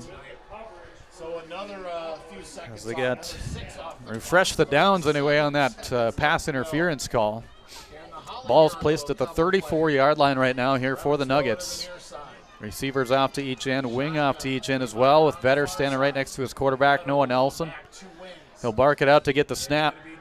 Back to pass, pressure put on, and he airs this one into Lelm, and that's out of his reach as he was pretty much sandwiched on that defense in front and in back. The pass had to be well on the mark to get it into the hands of Lelm, and it was incomplete and out of the reach of the defense as well. Yeah, that one was a little deep and going to be behind Lelm on that one, but Lelm also has to keep running on that. Receivers, especially young receivers, have a tendency to slow up in their route, and they got to keep running through it as much as possible here to go meet the ball and it's at its trajectory. Bailey Evans and Paul Armitage on the coverage there for the Breckenridge Cowboys. 3rd down and 10. It'll be for the Nuggets. 32 seconds they've got to work with here, trailing 36-32. Nelson back to pass. Pressure put on quickly here again. Aaron this one out for his intended receiver. Oh, just off the mark of Braxton Bowe. With the pressure there defensively, just harassing him. Austin Drulo was with him stride for stride, so incomplete pass will result in a 4th down situation for the Nuggets. Yeah, that's not typically the route we've seen Bo on, but they've been trying some different things and moving him around in practice, so in different spots in the formation with some different routes. So that was one of those, give him a shot down the field as opposed to his normal over the middle range of his routes. So big 4th down situation here for the Nuggets. Bo off left, Stoa off to the right side. Lelman Tibbetts as wings, veteran in the backfield with his quarterback, Noah Nelson. Tibbetts came in motion. Right side, they'll pass. They get it to Lelm. Lelm needs 10 yards. He's only going to get about 4 yards. Make it 5, but regardless, it's going to be a stop and a turnover on down for the Nuggets. Yeah, that's one where the route is there, but unless he's got enough to turn it up, you've got to take a chance down the field, at least at or beyond the sticks. So the Breckenridge Cowboys are going to come away with the victory here tonight. So I'll just have to kneel on it to finish it off. Nuggets do have 1 timeout remaining, but it's not going to do any good, considering you got the 4 downs here, as Breckenridge will have it at the 39-yard line. They'll take the knee, and that should do it. So the final score on your Community Co-op scoreboard, the Breckenridge Cowboys come in and spoil homecoming for the Hawley Nuggets tonight, 36-32. They will improve to 5-2 on the year and drop the Nuggets to 2-5 with the loss here this evening. Stay tuned. We'll have our post-game report coming your way next on yourliveevent.com. We're back with more from Dale Scholarwood Athletic Complex after this. Have you seen the huge selection of used vehicles that Christian Motors of Fertile has? Stop by the lot, talk with one of the guys about the huge selection of cars, trucks, SUVs, vans, and so much more. They've got a great selection of used vehicles right now. You can view them at christianmotors.com or christiancarsonline.com. One of the biggest selection of used vehicles around, it's Christian Motors. They're proud to be your Chevy and GMC dealer, Highway 32 North in Fertile. At Hawley Public Schools, their focus is on the students. With over 950 students, the Hawley Public Schools strive to provide a personal learning experience for each and every one of their students to be the best they can be. The lessons taught at Hawley Public Schools will stay with students, not just throughout their academic career, but through adulthood as well. For more information about the Hawley Public Schools, visit them online at hawley.k12.mn.us or like them on Facebook at Hawley Nuggets. Good luck to the Nuggets from the Hawley Public Schools. Hi, this is Steve Dalen from Piper's Auction and Realty. Summer has come and gone, and the 2022 harvest season is now with us. Like the change of seasons, farmland sale prices change as well. We believe after a 2-year rise in land prices, we are now at a peak price level. If you have been thinking of a farmland sale, now is the time to act. For help with your sale, call me, Steve Dalen, at 701-893-8517. My name is Jared, born and raised in Minnesota, and I'm a project director at Enbridge. Enbridge is more than a pipeline company. It's a company participating in renewable energy projects in Minnesota and abroad, and I'm really proud to be working here. We believe a cleaner energy future is achievable. For over 20 years, we've been early adopters of renewable energy, and we're proudly committed to net zero emissions by 2050. To hear more from Jared, visit enbridge.com/Jared. That's Jerrid. Rural Enrichment and Counseling Headquarters, also known as REACH, Neighbors Helping Neighbors. That's their slogan, and it says it all. REACH is a multi-agency human service center that helps families and individuals with counseling, food services, and help and support during the holidays. Things such as the backpack program, food for kids during the weekend, and a holiday meal during Thanksgiving and Christmas are just a few of the things that REACH can do. Check them out at ruralenrichment.org or visit their secondhand stores in Hawley and Hendrum. Hey, what you doing? Crawling around under my planter trying to figure out if I need any maintenance parts replaced. It's harvest time, buddy. Yeah, I know, but the guys at RDK Enterprises keep reminding me to check now, just in case I need something ordered. What do I look for? Just give RDK a call and ask some questions. They are the guys I go to for answers. This is Chris from RDK Enterprises, your local precision planting dealer. We will answer all of your planter questions or come out to your farm and take a look at your planter. Give us a call, 701-636-2119 or planterdoc.com. You couldn't pick a better community to be a part of. I've actually been to another college, and this one was a far better experience because of the support of the faculty and the staff here. It's just outstanding. My name is Andrew, and I'm here for my future. It feels like you're at a bigger university.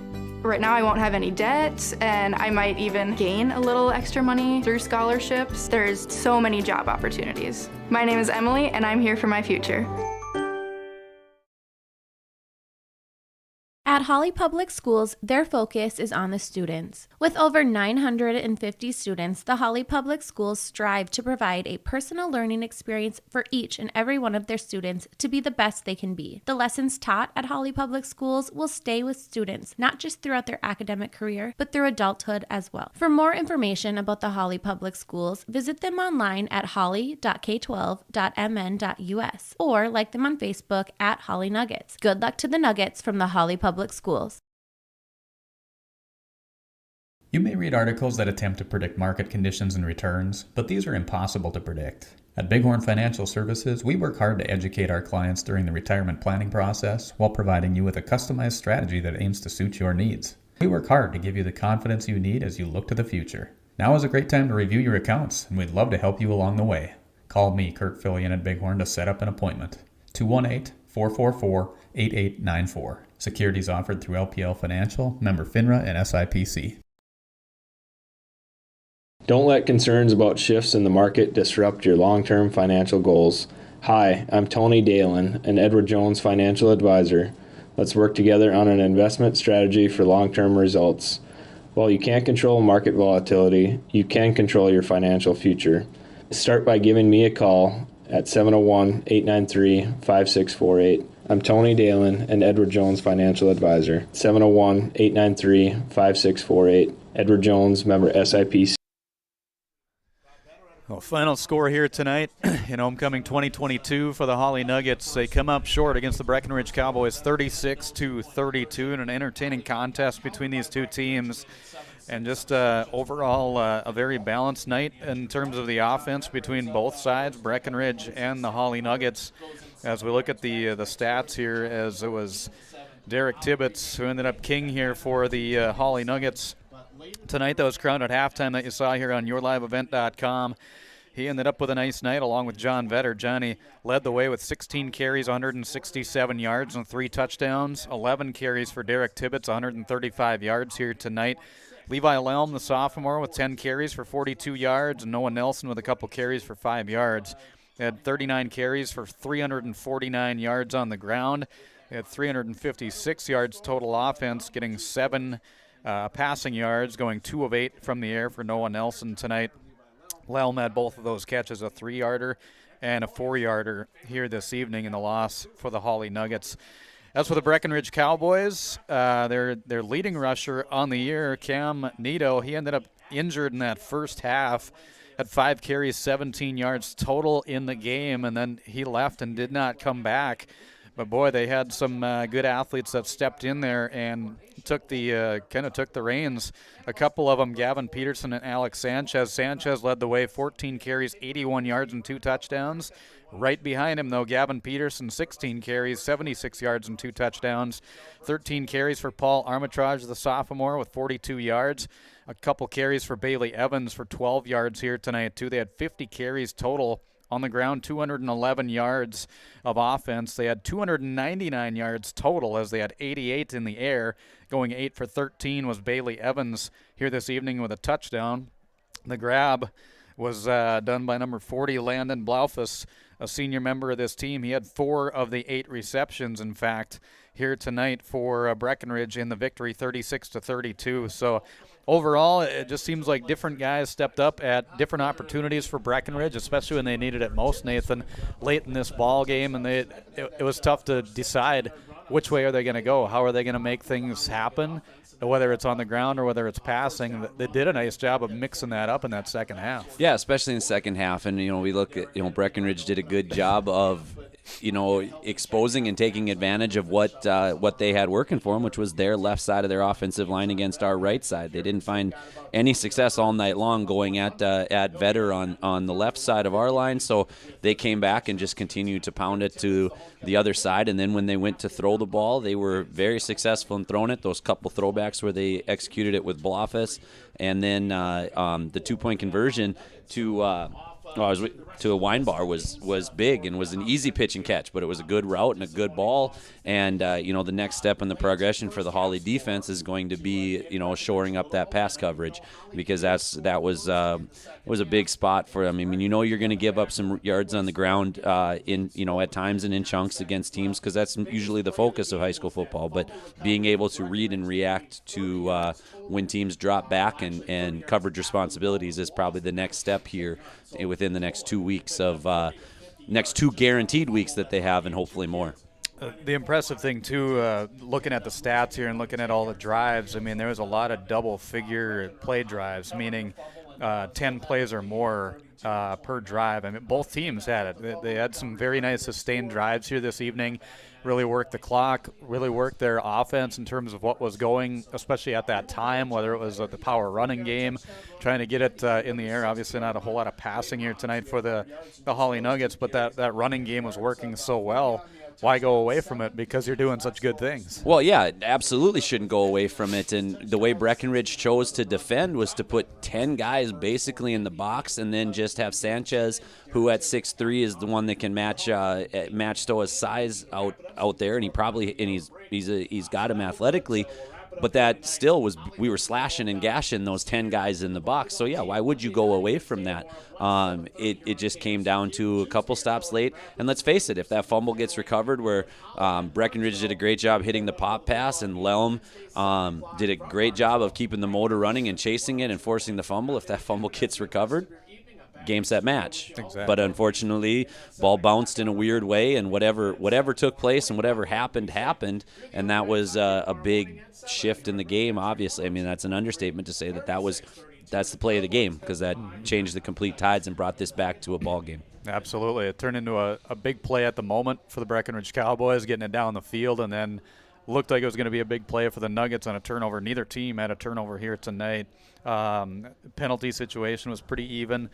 Every other aspect is pretty much even. It's just those 2-point conversions, trying to convert those two would have been huge for the Nuggets in the loss tonight. 36-32 final score. Breckenridge gets the victory in this one. 5-2 they improved to. Nuggets dropped to 2-5 with the loss here this evening. We'll take a break. We'll come back with more. We'll hear from head coach Peter Natz and our post-game coaches' comments. We'll name our Enbridge Energy players of the game, along with our RDK Enterprise Precision players of the game as well, part of our post-game report. I think that'll do it for you and I. So I appreciate it once again for the coverage with me this year. It's been fun. You were the first guy to put a microphone in my hands, and look what we did. Yeah, look what you started. So nope, it's been fun all the way going back to that first time in Ulen through this time now. So it's been fun, and I enjoy the privilege to share the airwaves and the stream waves and whatever else it is with you. I'm not going to feed you after midnight or put water on you either, so I don't trust that. I got that as a Gremlins reference. Good deal. I'm glad somebody can. We'll take a break. We're back with more on our post-game report from Hawley right after this. At Co-op, we offer our energy solutions programs to help area farm operations. Hi, this is Rocky Bruin. One of our popular programs is our fuel contracting with only 30 cents per gallon upfront payment, and our pricing programs are a couple quick reasons why you would lock in your fuel contracting price with Community Co-op. Let us help you manage your risk. Call 1-888-935-2281 and we can discuss more of your energy solutions programs from Community Co-ops Lake Park. I've got a math question for you. When you add tolerance, subtract prejudice, and multiply efforts to treat one another with respect, what do you get? Less division. And school sports have it down to a science. Looking for an example of what can happen when we realize there's more that unites us than divides us? Look no further than high school sports in Minnesota. This message presented by the Minnesota State High School League and the Minnesota Interscholastic Activities Administrators Association. Back here in our post-game report, final score Breckenridge over Hawley 36-32.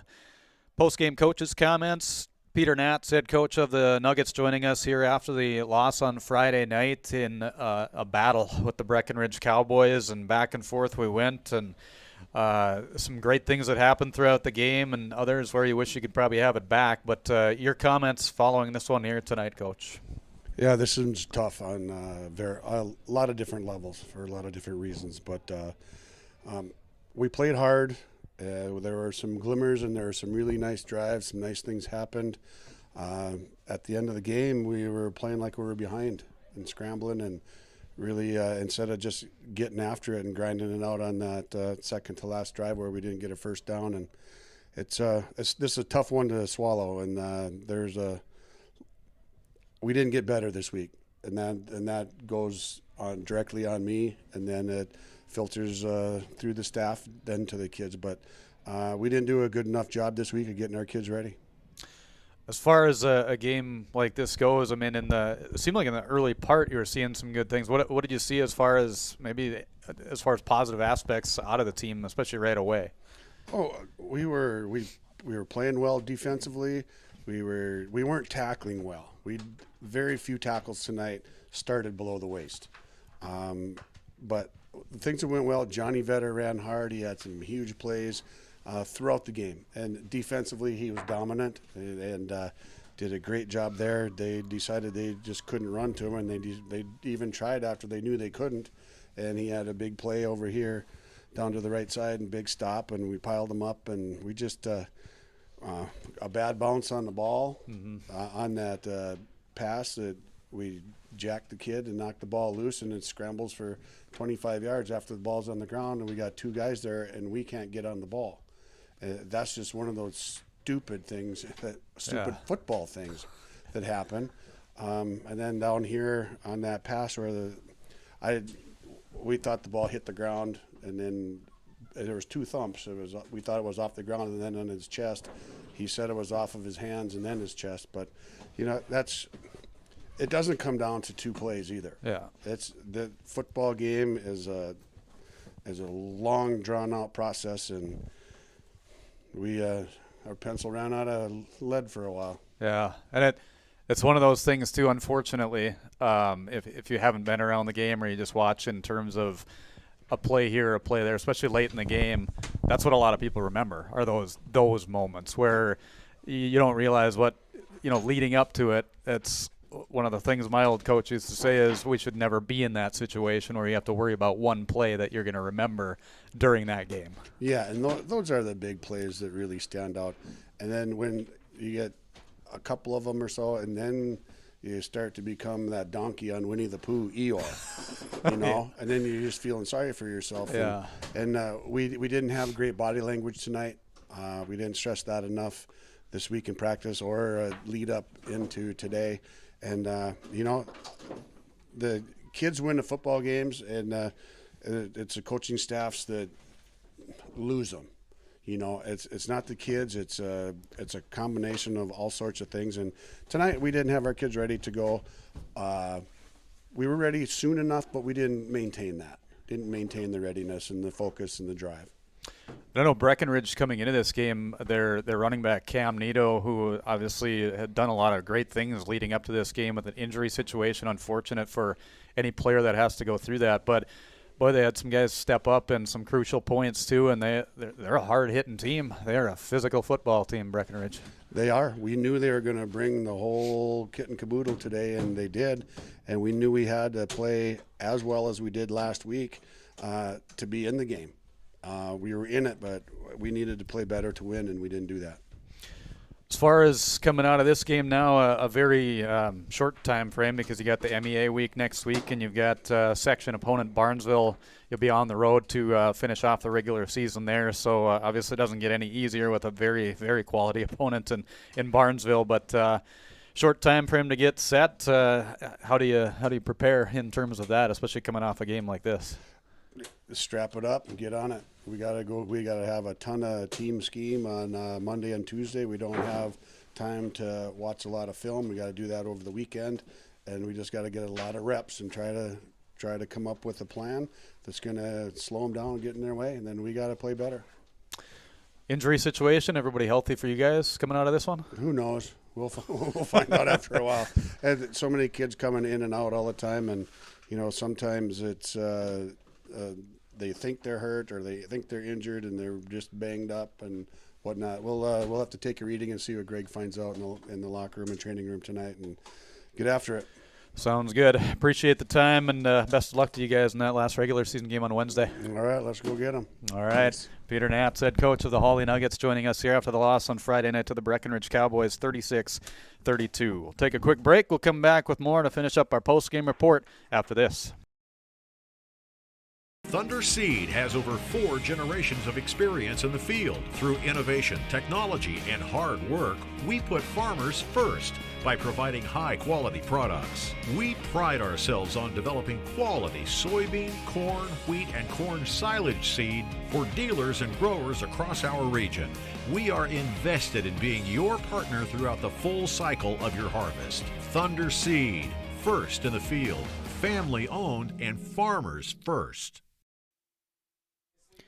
36-32 final score. Breckenridge over the Hawley Nuggets here tonight, spoiling their homecoming 2022. But just an entertaining game, that is for sure, to close out. Let's get into our post-game awards here tonight, as our first one is from Enbridge Energy Players of the Game here tonight, bringing some energy. In fact, both teams had some players that really did throughout the evening. And I tell you what, when one of your leading players in terms of rushing goes down with an injury situation, and it's not one of those what do we do now situations. Breckenridge had a plan. They had other players that stepped in and did the job and did some great things here tonight. And one player in particular that I really thought brought the energy for this Breckenridge team here tonight. In that place, he ended with 2 touchdowns, had 76 yards on 16 carries. I really thought Gavin Peterson played a heck of a ball game for Breckenridge here this evening. Came up with some really tough runs against when the Nuggets were really stuffing them defensively on some several plays. But he just kept powering forward. He had some runs where it should have been stopped right at the line of scrimmage, and he would just charge forward and get an extra 5, even 6, 7 yards, it felt like, against about 4 or 5 of the defenders for the Hawley Nuggets. So Gavin Peterson is going to be one of our Enbridge Energy Players of the Game here tonight. Just a solid effort that we saw out of him on the Breckenridge side in the victory, 36-32 over the Hawley Nuggets. As far as the Nuggets go, I got to go with Johnny Vetter. He played a heck of a ball game tonight, had 3 touchdowns, 16 carries, 167 yards on the ground here this evening of their 349 total yards rushing. So Johnny Vetter, just a great effort, had a 40-yard touchdown, a 6-yard and a 2-yard here tonight, but just an overall great effort. And as Coach Natz just talked about on the defensive side too, came up with some really solid stops to the point where they did not want to go back to his side, and really didn't when it came to their running game here tonight for Breckenridge. So Enbridge Energy Players of the Game here tonight, one from each side, going for Gavin Peterson of the Breckenridge Cowboys in the victory, and in the loss for the Nuggets, Johnny Vetter here this evening. As far as our RDK Enterprise Precision Players of the Game. I think the total precision when it comes to just the overall play, offensively, defensively, played really well on both sides of the ball, had 14 carries for 81 yards. In fact, led the offense for Breckenridge here tonight, plus he had 2 touchdowns, and just a solid defensive effort, was all over the field. Wearing that number 13, Alex Sanchez, is going to be our RDK Enterprises Precision Player of the Game. Just played with a lot of precision, had a lot of great quickness, had a lot of great aggressive play in their victory here tonight, and showed that senior leadership against an opponent like Hawley here this evening, and definitely made some great efforts here tonight for the Breckenridge Cowboys. Players of the Game brought to you by RDK Enterprise and also Enbridge here this evening on our post-game report. Again, final score, as you see on the screen, Breckenridge 36, Hawley 32. The Cowboys improved to 5-2 on the year. As for the Hawley Nuggets, they dropped to 2-5 with the loss here this evening. As far as the upcoming schedule, as mentioned, at Barnesville in a section matchup here on Wednesday night, 7 o'clock game time. That'll be for the Hawley Nuggets to close out their regular season. And the Breckenridge Cowboys will be at they'll be hosting Pelican Rapids on Wednesday night for their last regular season action as well. So definitely some quality that they've seen throughout this season that'll definitely help for their Section 6A playoff run, as they've got New York Mills and Otter Tail Central in that section, and some other quality teams in Monaga, Pine River Bacchus that have some good records to show here this year too. So it should be an interesting playoff when we get to that point. That'll wrap things up tonight from Dale Scholarwood Athletic Complex. Again, thank you for tuning in to our coverage. Hope you enjoyed it here tonight as we bring it to you each and every home game for football, volleyball, also the winter sports season we'll be bringing you as well with yourliveevent.com, powered by Halstead Telephone Company and R&J Broadcasting Incorporated. Many thanks to my color commentator, Nathan Stoa. He's the head coach of the cross-country team and also the boys basketball here at Hawley High School. Always great to get analysis and information and just his knowledge, not only of the game, but also of the student athletes here at Hawley High School. So thanks to Nathan once again for joining me and doing some color of Hawley Nuggets football. And also to Ben Gronke, our videographer for the game here tonight. He's one of the cross-country runners, in fact, for Mr. Stoa. Doing a great job, as always, manning the controls on the video here that you see on yourliveevent.com. My name is Kurt Fillion, signing off from Dale Scholarwood Athletic Complex in Hawley, where the Nuggets dropped to 2-5 with the loss, 36-32 to the Breckenridge Cowboys. Have a great night, everyone, and we'll catch you again soon on yourliveevent.com.